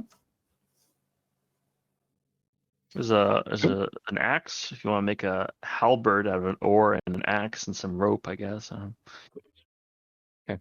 But anyways, you all climb down onto the rowboat. Yep. I'll go first. Okay. Now I want to do it first. Go there. It's okay. Yeah, as soon as his back is turned, I attack. Yeah, away from the rats that you're trying to feed me to. you get attacked by jumping flesh-eating herring. I don't Salted or not? believe Madeline told anyone about the entities swimming in the water. So, Hork, when you get down to the boat, you're close enough. You can see there is like movement underneath. Not aggressive, but sluggish, continuous movement just underneath the surface for as far as you can see in this darkness. Humanoid? Yeah. Or Are we in like the when you take a sea of closer look. souls? When you take a closer look, you can see the upper torso of these things. You don't see any legs How are they swimming then? with their arms. They must be tired as fuck. You get that feeling. Dead Okay. tired, say. Oh, Jesus Christ. Horik starts rowing the boat away from where the rope is. No, yeah, he's probably not going to shout out because he's worried about the things that are next to him, to be fair. So he's just going to sit there and keep watching the water.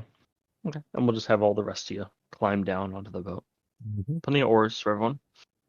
And you start rowing towards the tower, I take it?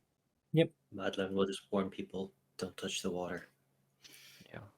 Probably a very good idea. And as you're rowing, it becomes very obvious that there are things in the water. Is like you'll hit one with your oar on accident, and when that happens, the face of the thing that you hit the oar will stop swimming and will just look up at you and just stare at you as you row away. It takes a long time. It takes about an hour of this. It's not fast going because you guys aren't going at full speed. But an hour of this quiet, somber rowing through dangerous waters that you don't know what's going to come out of there. It might feel like an eternity, but when you get to the island itself, it's just a big relief. It's not a sandy beach, it's this rocky outcropping the boat comes up on and sort of gets stuck on so you guys can get out. I'll pull it up as well further in Yeah. once we get out so that it's not going to slip back or be pulled in. This entire time, it's been just that same cold, slow wind blowing across, and it is completely crystal clear water. So yeah, anyways, you get to the Hork pulls the boat up more so it doesn't get pulled back into the water. It gets pulled safely all the way up, and you find yourself at the bottom of a tower. Maybe resembles a lighthouse, but you don't recognize the material. It's this black stone that reflects the light very well. And the architecture is something that you guys, well, okay, you know, give me a history check, everyone. What the fuck? Who rolled 20? That's Daryl. It was me. I've only rolled above a 10 this entire set. Yeah, you rolled a 12. You're observing the bad luck of everyone else. As I say here with a 3. Daryl, you're from this. Yeah. Sorry, that's incorrect. You have experience with this sort of stuff a I'm bit more. Technically from it, yeah. It's like You are the set. technically from it. Okay, okay. You're from a very different part of it. This is even for the Shadow Fell. This is a very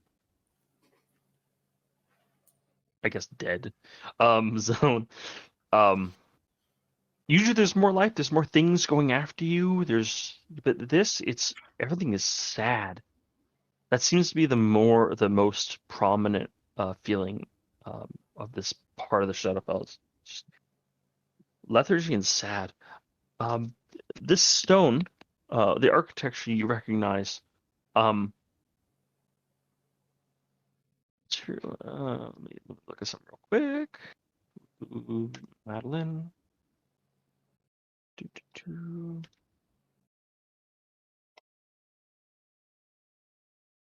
Okay. You can see there are influences of this very ancient race. Even for Shadowfell, there was something before all these other sentient minds got sucked in the Shadow Realm or ended up here. Before, humans and human undead and all that stuff. Before that, there was this other race. No one knows what they were. They have a strong draw of sacrifice and blood, not vampires. And they were extremely gifted with magic. There is theory that there's some sort of relation with Cyclops, but maybe before Cyclops or like the gods of Cyclopses, it's really uncertain. Cyclops sure as hell don't know what the hell's going on with this stuff. But you go inside and you see, like, if you were to go inside, you'd see art. It'd be reminiscent. A lot more tentacles though. With it. Cthulhu, got it. Not quite there. Not quite there. No, not Cthulhu. That's about all that's really known about this stuff. Yeah, human sacrifice is a big, or not human, like sentient sacrifice is a big thing. Pain, not just sucking the joy and life out of stuff, but actually like the pain of the process. Runes are pretty rare though, very rare. Yeah, I'd kind of pass this information on to the rest of the group. I'd say this is ancient. Before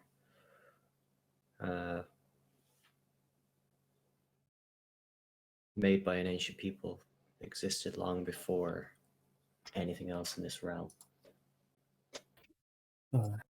Well, I understand that you probably have more experience than the rest of us with this place. So I ask you, do you have a clue any idea how to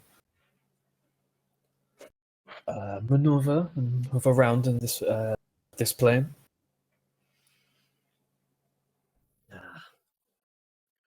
The same as any other, with great caution.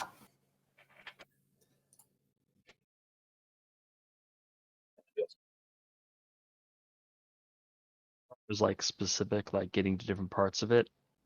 I'm assuming it's just like magic and infrastructure that doesn't really exist here. Like there may be ruins of some sort of gate, but you don't see any of that stuff here.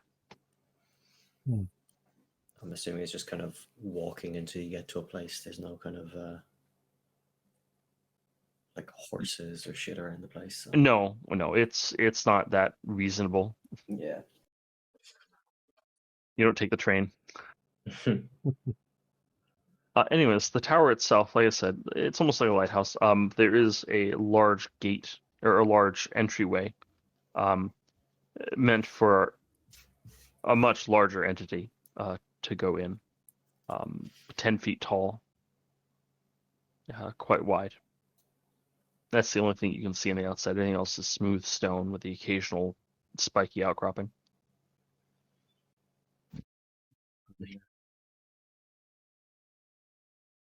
Suggest if we go inside, we all light up torches, keep the shadows at bay. We might be able to see something from the top of the tower. Well, I do not see another option for us to go into, so it seems the tower is our only path forward. Do we think there's going to be any inhabitants or anything like that? I could happily have a look around inside first before we enter. It sounds like splitting up right now, especially since we don't know what we're going into. You'd need a torch to make sure that any other creatures like those mice don't This is true. attack you. And if you have a torch lit up, then you're going to be spotted anyway. So you may as well stay as a team. I take those points on board. That's a good point. Mm.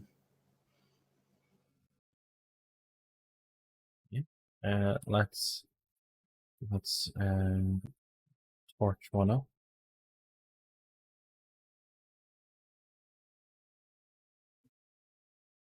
I light a torch. You light a torch. Everyone lights a torch. Let's do that. Yes, sure. Yeah, sure thing. I'll not light a torch, but I'll stay in his like sphere of torchiness. Yeah, I guess it's good.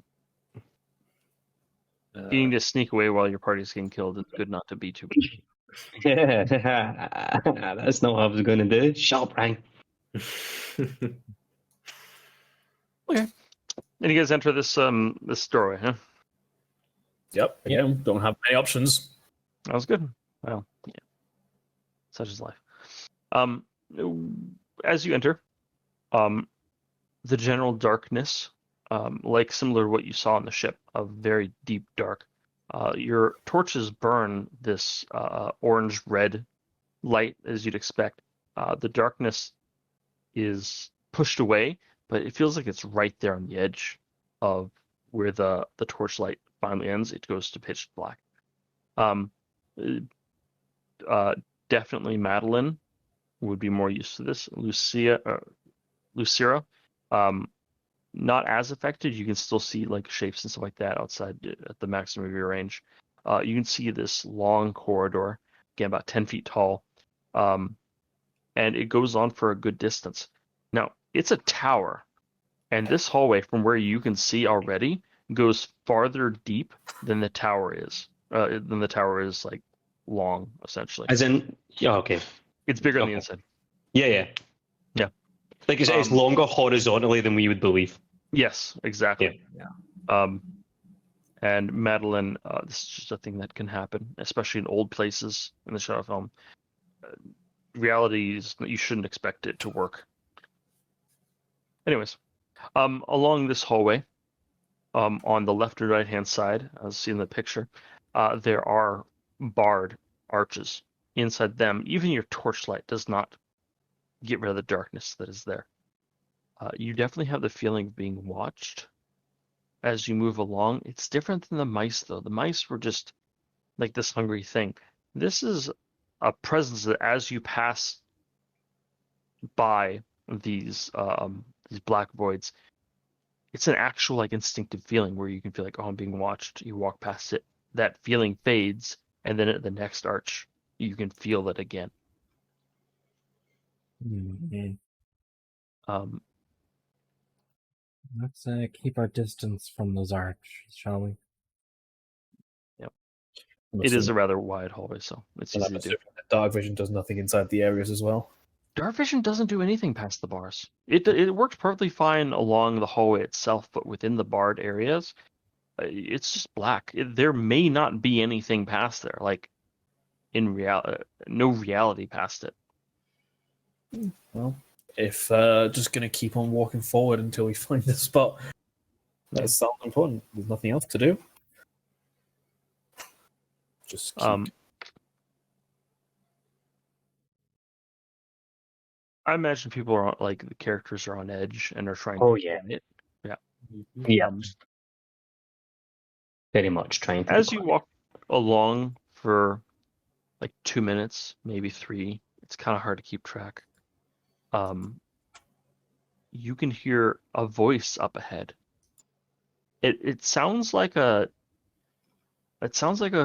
human or something like that. It sounds feminine, and it sounds young, maybe like 20s ish, early 20s.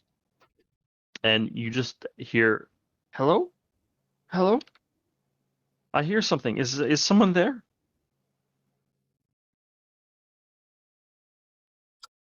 Do we get a good idea on like the direction or like where it came from? In front of you. some Like distance. just directly in front. Directly, it's a hallway directly in front. Yep, and I'm assuming that all these, like, as we keep on going, it's still just bars of nothingness. Yeah, it definitely sounds like it's coming from the hallway itself down forward. Well, Hypothetically, someone could be like in one of these cages and like yelling down, right? But it doesn't. It's not off to your left or right. It's down the hallway. yeah, it's the voice is still in the direction of our only options. We should continue. Do we call ready. back? If you wish. Okay, Callie's gonna call out. Hello? Lucera's just still marching, by the way. Yeah, Callie's walking as well, but he's gonna call out hello. Okay.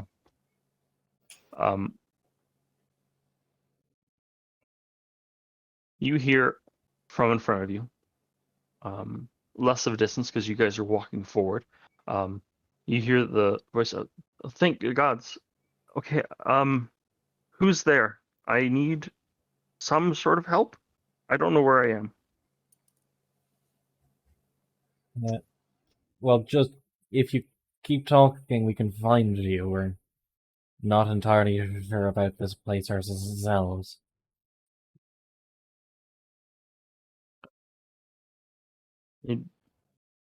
Okay. I think I know which direction you're at. I can't see very well. I have a Yeah. torch. It burned out.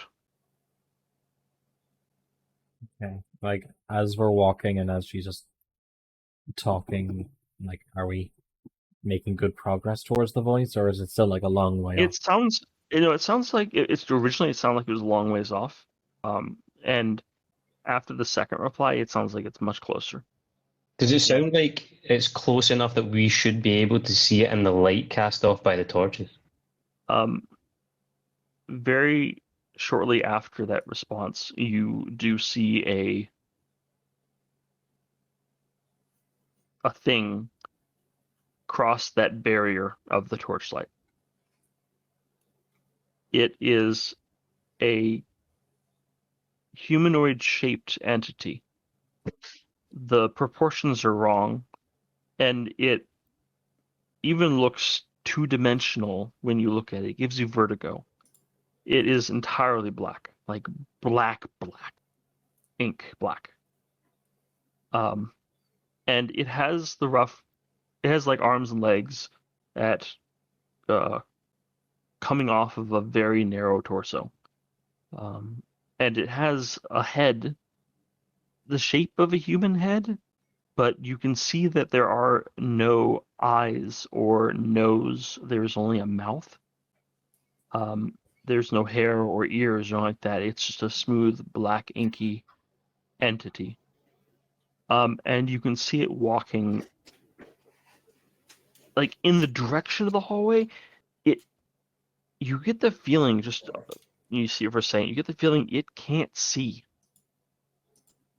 And it's walking down the hallway. It's a wide hallway, so it's like walking down the hallway past you almost. And if you stop, it will walk past you entirely. Is it larger than humanoid? Like how It looks as though a person has been compressed and stretched in all sorts of ways. It is taller than a humanoid. Its torso is much thinner. Its torso is almost as wide as its arms look. And Callie's going to look at Madeline and then at the thing, hoping that she has some sort of answer. Madeline will gesture at the walls and then flatten herself against the wall. Yeah, that's what I do as well. Torik flattens himself against the wall, like the bits between like after the bars, but between the next arch. Yeah. Try and get as close into the wall as you can. Yeah, same. Okay.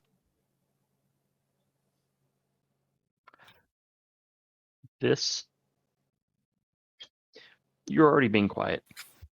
And to be stealthy, you basically just have to not move. And this thing seems scared and sad, confused. It walks past you, and it doesn't notice you're there. It doesn't see the torchlight. It doesn't see anything, and you see it wander past. And then when it reaches the edge of the torchlight, it just disappears into the blackness, and you don't see it. And it's gone.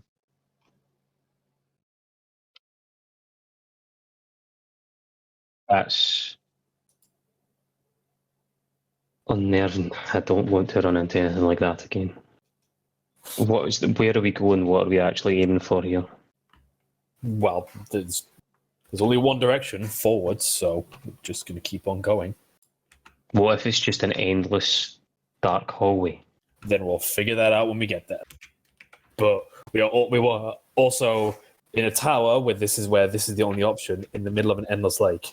Sorry, this is in character. Oh, right. You can tell because he's putting on a Scottish accent. You can tell because my Scottish accent's a little bit different from my normal Scottish accent. In that case, Lucera will, as he's speaking, keep an eye directly where the creature went. See if it's going to respond to the fact that someone is now speaking. You have dark vision. Despite the dark Quiet. vision, literally when it reaches torch end, it seems to disappear into the nothing. Yes, that's fine, but I'm just that it seems like I just simply cannot see it in the dark. That means if it turns around and goes, "Oh, the sound over there now," it'll have to walk back. I understand. To the torchlight eventually. Okay. Are these? I know they're in the picture, but are these like torch sconces on the wall in the corridor? Yes. They are. Okay. If there's one beside us, I'd like to light it. Okay. then- It glows a dark purple flame, and not very far whatsoever. I would like to use control flames to double the area of bright or dim light cast by the flame.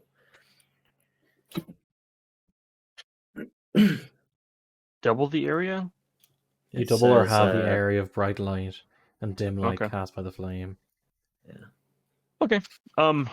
So as the light expands, it's purplish light. It expands out, and encompasses a larger area than your torches individually do. It reaches out quite far, actually. As the flame moves, as the light moves outward, it's light obviously very suddenly. It envelops where the creature is. You can see it standing right there within the purplish light, but outside of your torchlight. It is standing perfectly still. Because it's its dimensions are weird, you can't tell if it has its back towards you or if it is facing you.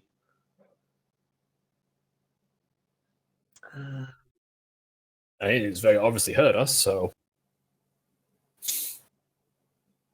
assuming you can hear, that is. Callie looks to the others, and then just kind of motions back down towards the corridor where they were heading anyway. Lucera will take one step towards the creature and see what it does in reaction to the normal or to the non-magical light again. Like, will it step back or? It doesn't seem to realize it's in light. Okay. Slightly interesting that it reacted before. It did not react to any light earlier. No, but it was conveniently stood directly outside of it. That seems Oh, unusual that it just so happened to stop there. I was wondering if it was like it was going to stay outside, but okay. Yeah, I guess we can continue walking and see. I imagine quietly. Ideally, but, Yeah, that's good. Okay. At a slow, quiet pace at first, and then sort of get back to your normal pace eventually. Several minutes later, you can see from the end of this hallway there is and ending, you can see a steady red light, not flickering like flame, just red light at the end of this hallway. Yeah. Looking back down the corridor, can I still see the purple light, or is it just vanished? Oh, did you leave the sconce on the wall? Yeah, yeah. You'd be able to see it at the end. Okay.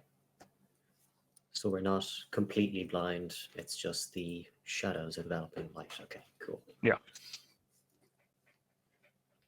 But yeah, you see this red light at the end. You can see there's at the end of the hallway. There's like another stone mason wall at the end that the light is being shined upon. Can I have well, nah, I don't. It's fine. Anyways, do you come to this doorway, this arch? It's an open. There's no door there, but it's a doorway. How are you guys proceeding through this? What do we see into the room first? You can see that there is a stonemason wall in front of you with red light. You hear water bubbling, some sort of very light. If you peek around the wall, like the corner, like you see your head through the doorway and you peek around, it does appear to be some sort of temple of some sort. You see pillars of decoration. You see that's all you're gonna be able to really see before you actually like walk in proper. The stonemason wall in front of you is kind of blocking it. Well, shall we continue then? We've got this looks like the only way out, so let's go. Yeah, that's it. There's no path. There's no other alternative. Seems like so. As reckless as we want to be, as we can, or as we want to be, really. Yeah. Yeah, I'm going to go forward as well. Mm-hmm. So, well, I mean, I'll look at Madeline just for a second to let them say like, no, stop or whatever. But if they don't react, then yeah, just gonna keep walking. Sure She thing. kind of shrugs. Yeah, that's exactly it. I mean, it's still your area, but yeah, Lucero will walk in, like prepped for if something does happen, but not like readying anything. You see in front of you, and you enter into the room, multiple things. First, there is a stone altar sort of thing. There is a not fresh, but a non-decomposed body laying on this altar. It is a young elven-looking girl, dead long enough to dehydrate, but you can still like see the features. Looks, I mean, geared up like an adventurer, armor, weapons, potions, stuff like that. You see that there is a stab wound into the heart. You don't see any sort of dagger there. You can see behind that, even more prominently, there is a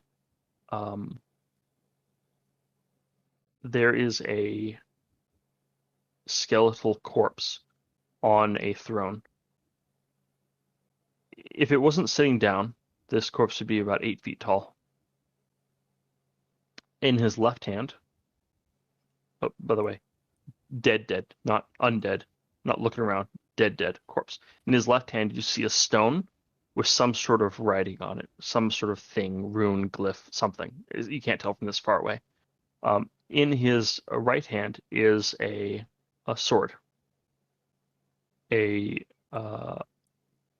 Despite the rot in the rest of him, the room, despite him being rotted, the sword is in perfect shining condition. It is definitely some sort of mithril, adamantine, I don't know, but there's something about it.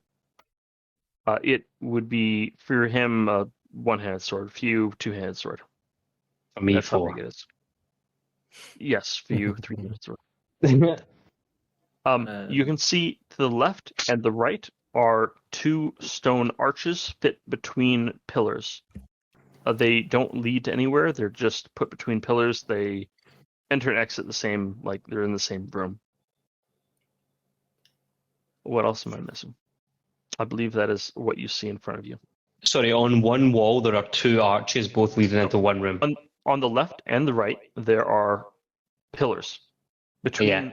some of those pillars are arches. Yeah. But it's just arches, it's just decoration, there's no actual Yeah. entrance. Yeah, okay. There's arches. Yeah, that's fine. Are there still torch sconces on the wall and stuff like that in this room? There are torch sconces on the wall. Yeah. I'll light Although up the one of them room, and do the same room thing. itself is lit red. Yeah. The looks like the light that's putting this off is behind the sacrificial like stone. I'll light one up and I'll do the control flames thing again to expand it, just as a precautionary thing. Sure. You light all the sconces. Okay. The red and purple mix in the room.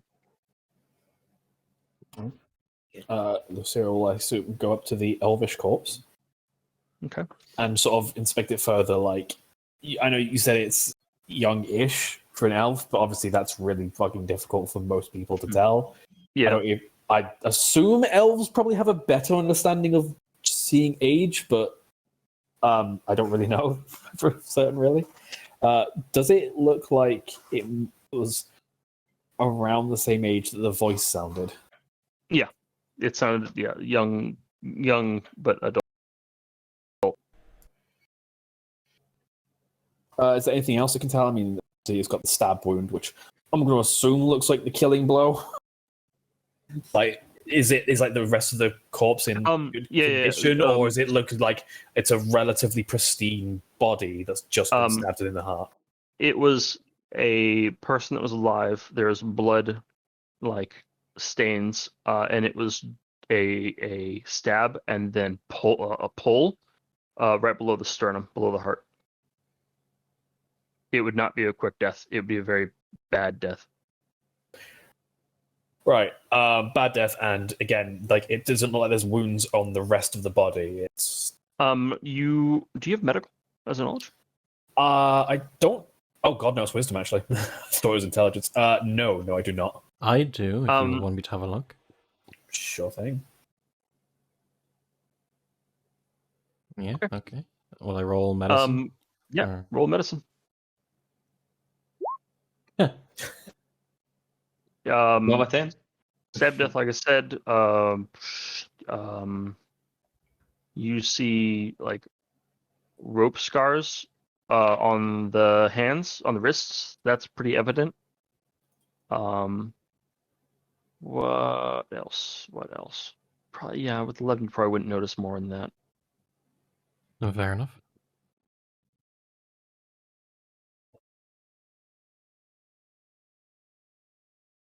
You know, she was bound and stabbed.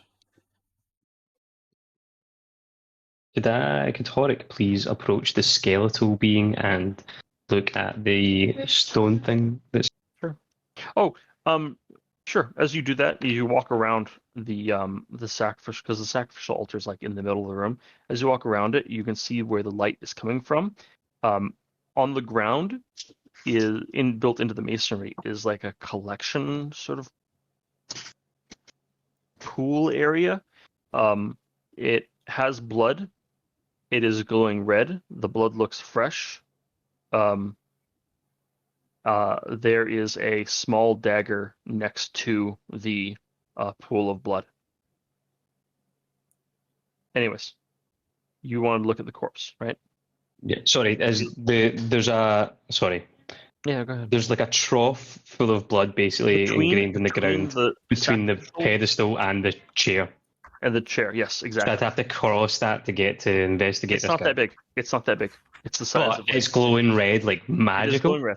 It is glowing red. The blood is gross. Yes, I mean, but Blood like, is glowing what red. I'm thinking is like, if there's a groove out in the ground and there's glowing red blood in it, crossing over the groove of glowing red blood.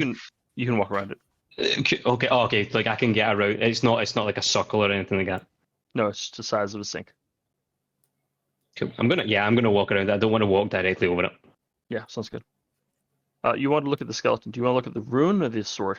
Yeah, no, I don't care about the sword. I want to look at the runes.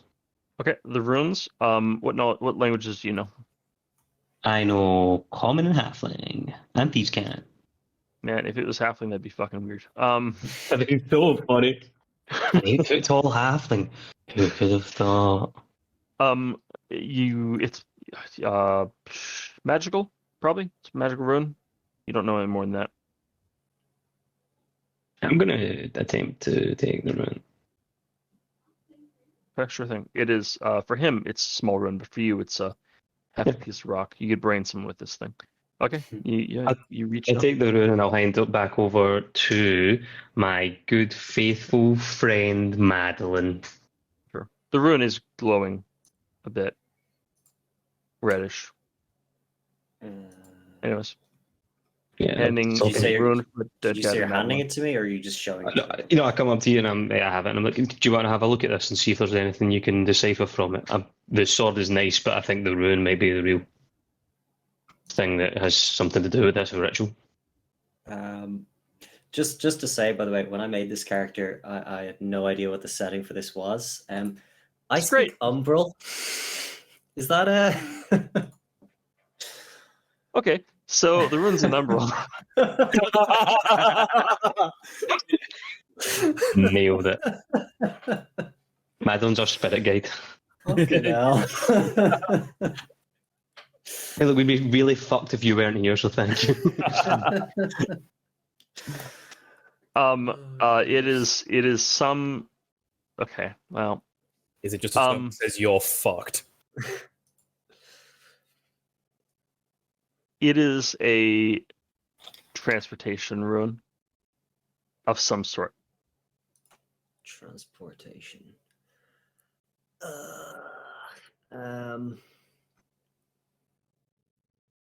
That's what it Oh. has to do with. Beyond that, yeah. I will make a educated guess and say that there's probably a slot somewhere in this room to put it in, and it'll open a portal or some shit. Do you say that in character? Yeah, I'll say something along those lines of. Can I make a percent? Or I mean, okay. we look around? Lucera doesn't understand Umbral or anything, but they probably do have a decent understanding of Blood rituals? magic. No. That too. But magical items. Is it something like he's describing where it's part of something where it'll power, or is it more like a magic item that if you like interact with it, you can power the spell? Both. Both. So It is a part of a spell which needs powering. but is it like something that we can power, like a magic item we can just use, or is it you have to go here to this ritual with these? You'd have to do something to it or activate it or something like that. Not just like say magic words and it works automatically. Like it's just it's part of a magical system. Yeah, got it. So it isn't like a magical item. It's More like a key. yeah. Yeah, sure. Got it. Cool. That's fine. But where could I mean, just as we look around, but I'm assuming like I did not see anything here anywhere around us where it could be. It could potentially be where we saw the green glowing light at the top of the tower. Makes sense for line of sight to be able to travel along it. And yet we have not found a way up. Sorry, I missed a bit there. I had to fix a technical problem. What did we discover about the... It's basically a key to open a portal of some sort of kind. Something along those lines. We're not too sure, but because it's transportation and it fits into something else. Can we try and fit it into something? I want to be out of the scary place. It doesn't fit in your mouth. First place to try. Okay, I'm going to find the other orifice and try and get it in there. I'm going to assume it's really great. I'm assuming the stone is bigger than the hole in her heart. Um, Because She was so it's not her heart. It's right Well, underneath her oh, heart, and yeah, it was carved open. It might fit. Oh, I hate this place. It's about the right size.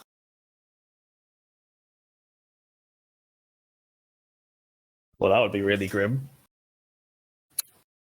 I don't know. I mean, we've pretty much seen everything else in the room. Yeah, I think so.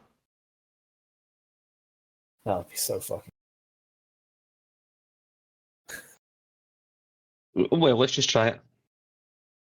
What would be even more fucked is all of us dying in this stupid little room. So, Yeah. if you want to if you want to explain to the party your thoughts, then I'll react in character. I mean, yeah, just as grim as it is, it seems to be about the right size for the cavity in the chest. Perhaps it is that. I mean, fuck. Lucera has some understanding of blood magic, let's be real. Oh, Does that's true. Does that make any amount of sense? That's true. Or is that literally just me jumping to a fucking horrific conclusion? For no Okay. reason? Okay. That's true. Give me a Arcana check with advantage. Okay. Do you have Arcana? I definitely have Arcana. Give me Arcana with advantage. Advantage. I'll tell you No, how please. Fuck! God damn it! Wait, Okay. Can I check something? Sorry, can I check something? I don't know how to use this character, but I don't know if it's. Yeah. Take your time. We're still learning. Come on, a 5 and a 6, really? Oh no, sorry, it only applies to me. This is fucking blatantly blood magic. There's a fucking pool of blood in the ground. I mean, okay, yeah. So the relic, the rune that you have in your hands is like, it is magical. So that's a complicated process. It's done. This thing is magical.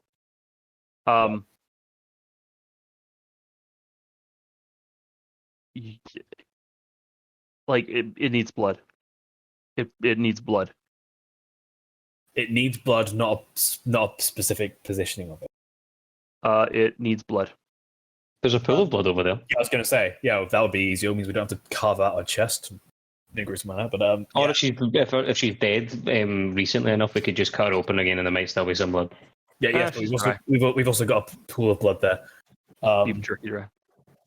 Oh, right. So she's already exsanguinated. Yeah, it's on the ground. Yeah, but there still has to be some left. But yeah.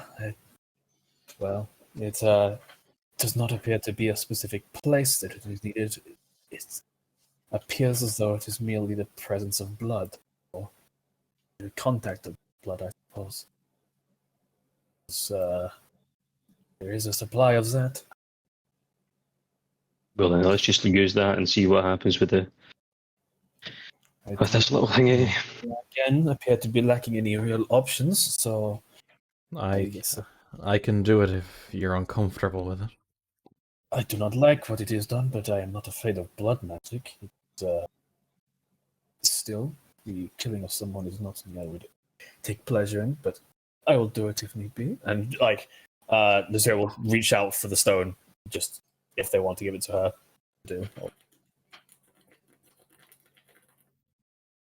Callie, do you grab the stone? Is that who you're Wait. handing it to? Who has the stone right now? Lucero. Oh, wait, I didn't think they gave it to me. Yeah. Oh, I'm sorry. I could have sworn Sean said he gave it to Lucero. No, I still had it, but I my gave it bad, to okay. Madeline for. But yeah, I'll hand it to whoever wants to Yeah, I mean, interact with it. I'll just go out and do it. And if it seems to be that it needs blood, and there is an unfortunately placed pool of blood, I have no issue with this. So Lucera will go. And how deep is this pool of blood? Is it shallow, or is it enough to completely submerge hands and? You're stuff? not gonna know until you put your hand in and reach the bottom.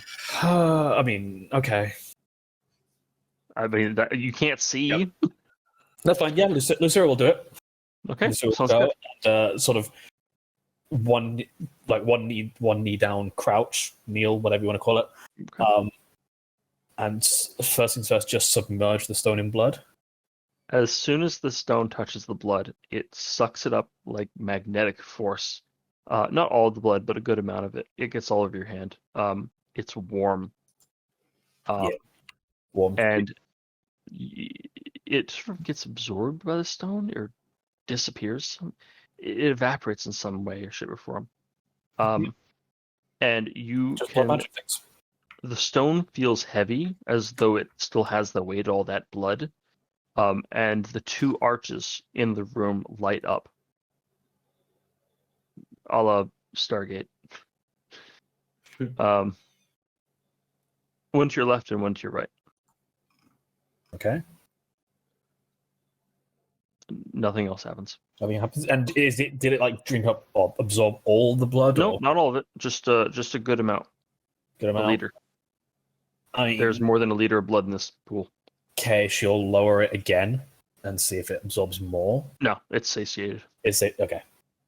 It's satiated. Well, good boys, and that's some worthy. Okay. I assume Lucera's hands are still just covered in blood, though. Yeah, Yeah. you still got it on. Oh, also, I would have handed the torch over to someone. Okay, sure. I'm just gonna say I didn't drop that in blood. That's fine. Look, and we'll just look and be like, well, it seems a way has opened. We can continue. With how much the stone absorbed, you can definitely tell that this has been used once before. Like the blood pool has been used once before. Like that amount was missing. All right. Someone has, well, no, you know what? I'll keep that to myself for now. But Okay, let's go. So 2 of these portals is opened. You cannot. How should I put that?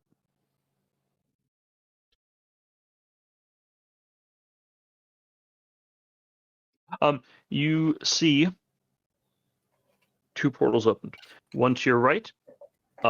It takes a little bit of time for this shimmering, silvery red thing to dissipate.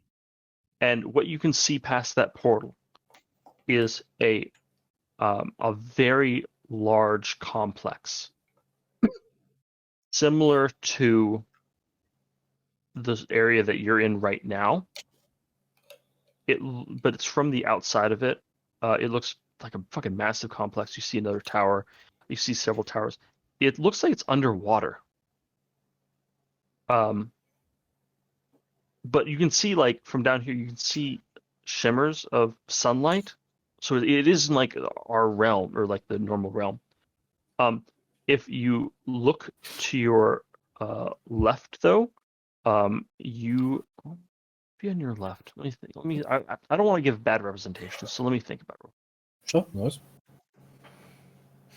But I mean, unless a bunch of us suddenly have the ability to breathe underwater, yeah. it seems like we may be going through that second portal regardless. But... Along with lacking night vision, only being 3.5 feet tall, and not being able to stay awake for eternity, I also can't breathe underwater. So Right. I'm like Yeah, 0 for 4 at this point, I guys. mean, Come on. I mean, I'll be fine. Orc sure is hungry now. He hasn't eaten in like 12 hours. Yeah. The portal on your left, it just looks blue, like sky blue, and you can't see anything else beyond that.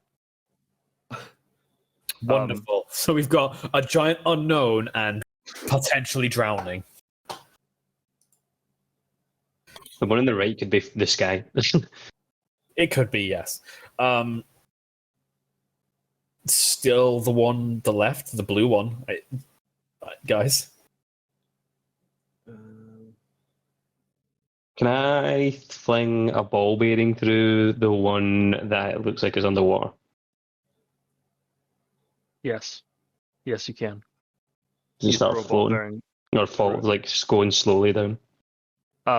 You throw the ball bearing, and it goes through. And it travels several feet, and it slows down, and then stops, and then comes right back towards the portal, and seems to rest on the other side. Oh, what? Like it's floating on water? like it's looking up. Are we looking down at the city? We're upside down. So Um, we're looking up at the city from underneath. Yeah. Yeah. Looking. Wait, what? No, because it came back towards us, which would mean if it's floating. It's not Oh, floating, yeah. no, it's on Yeah, the, it's sorry, on this, yeah. is it not in the seabed? I think it was. No, I no, thought it no, was no. set- It's there's the you have the one on your right, underwater, dark complex, like similar architecture, right? Much bigger though. Left, above water, you can see the sky, you can see air. It just looks like the perception of it is upwards. Well, I mean, I'm The assuming. one on the left? Yeah, there's still. I mean, again, unless. And so what happened to so basically, he flicked this ball bearing in, and then it came back towards us, and then is just staying there, right? Yeah. So, which makes me believe that it's as if We would come out of the wall? as if the floating ball bearing is coming towards us, which means we would be effectively. Are we sure it's floating and not sinking? It's No, it's stopped in place. It's Yeah. not in moving. place. It's as though you've put a ball bearing on a camera lens and are looking through the camera. Yeah. I mean, but it's all we know is we've got one view that's underwater and one that looks at the sky. So the question is, which do we go for? I mean, I'm assuming we can't see anything that would be the surface, so it's probably going to be the sky. Can you toss a ball bearing into the sky one and see if you can hear if it I lands toss a ball either bearing side? through the other one. What's the purpose of this? So I can give good description. Well, I'm suggesting it so that throw the ball bearing through, and if we can hear it land on something, then we know it isn't just a portal to the random point thousands of feet in the sky. Um, I'll roll it along the ground out of the portal to see if it drops. Or if we just can't see the ground. right. From the way Okay. the portal's So you roll the ball bearing out of it instead of throwing it straight. Yeah.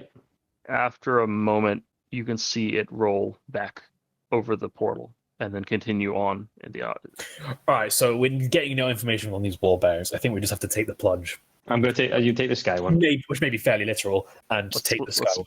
Split the group up, guys. Happy Question going. before we go anywhere, are there other exits from this room within the same complex? No.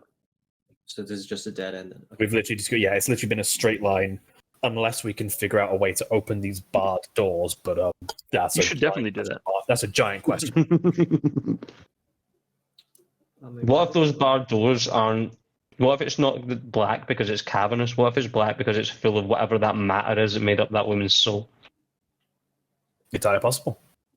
Let's just go out there. Horroc's gonna walk towards the portal that has that's sky blue. Yeah, I mean, Lucio will be there as well. Because we've got, again, we don't seem to have too many options here. I have a question. yeah, Yep. I can save myself. So Horik is going through. I was Uh, walking through. yeah. Do y'all follow through, or you just let Horik go and see what happens? Probably the first one. Okay. Yeah, let's go. Let's all just go Roll. through. Correct. Honorable people. What? Okay. Ryan's really trying to get us to sacrifice one of the party. Yeah, but like it's also a bad shout to just wait and see. Like if someone stays just a bit behind, like I will if need be. If it looks like he's gonna fall, I can try and grab. But Sure. Okay, Horik, you go through. You're the bravest of them all. Hold on.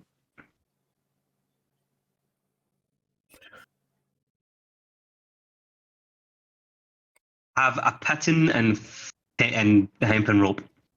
Okay. This is solid wood ground, solid stone ground, isn't it? Yes. How about Basically you just the- how about you just give us the rope and we'll Yeah, hold I'm on. gonna, Yeah, I'm we'll gonna hold. tie. Well, I don't trust you guys because you're just talking about letting me fall. I'm gonna tie the rope around my. I'm specifically saying I can grab you. I'm gonna tie the rope about. Yeah, I'm gonna tie the rope around my waist, and then I'm gonna hand the rope to the person behind me, and I'm gonna be like, I'll have. I'll hold on to you. It's fine. Same. Yeah, he doesn't say anything, he just nods and then takes us 2 steps out of the. You go through the portal. Yeah. Quark, you end up laying down when you get to the portal. Your gravity switches. It fucks with your internal sense of gravity, and you find yourself laying on solid ground, looking up. You look At the around real sky, at the real sky. Horok literally like starts to tear up. I mean, he can't say anything, so he just starts waving his hand up like towards the sky. Yeah, I'm For him to assuming come through. we'll just see him lying flat against the portal, won't we? Yes, you would. You All right. I mean, see he the seems back to be of him. he seems to be safe. So Lucera will just take another step through, and that's it. Sounds good. Callie And will then follow. I imagine Callie and Madeline. Okay. Yeah. Okay, sounds good. So you go through the portal, and what you find is that you are, how to describe? You're on a flattened but extremely weathered piece of stone. You are out back to your realm. You see the sky above you. You see a seagull. It smells weird. And you look around and you're kind of in the middle of nowhere. And then you look over and you see the lake. And you see a ship moored off on the other side of this small bay you're in. And it looks like the ship that you were on. And I think we'll leave it there. Ah, you bastard. Yeah, let's leave it there. 1 second. Do we see the Who has the symbol? room? Do we still? Who do we has- s- Go on. Sorry, what was it? Oh, okay. Who has the rune? I do. I'm keeping hold of Okay. it. Yeah, add rune of transportation. I was just Rune of gonna, questionable morality. It is. I was going to ask, do we see the symbol of the Terran Empire on the side of that ship?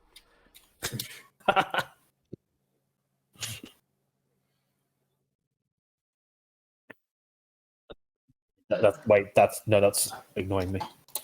There we go. Transportation has to be capitalized. Okay, that's true. It is a title. Yeah. It is the rune of transportation, not Proper noun. Yeah. Yes, it is important. I was looking at it and going, something about this isn't right. That's what it is.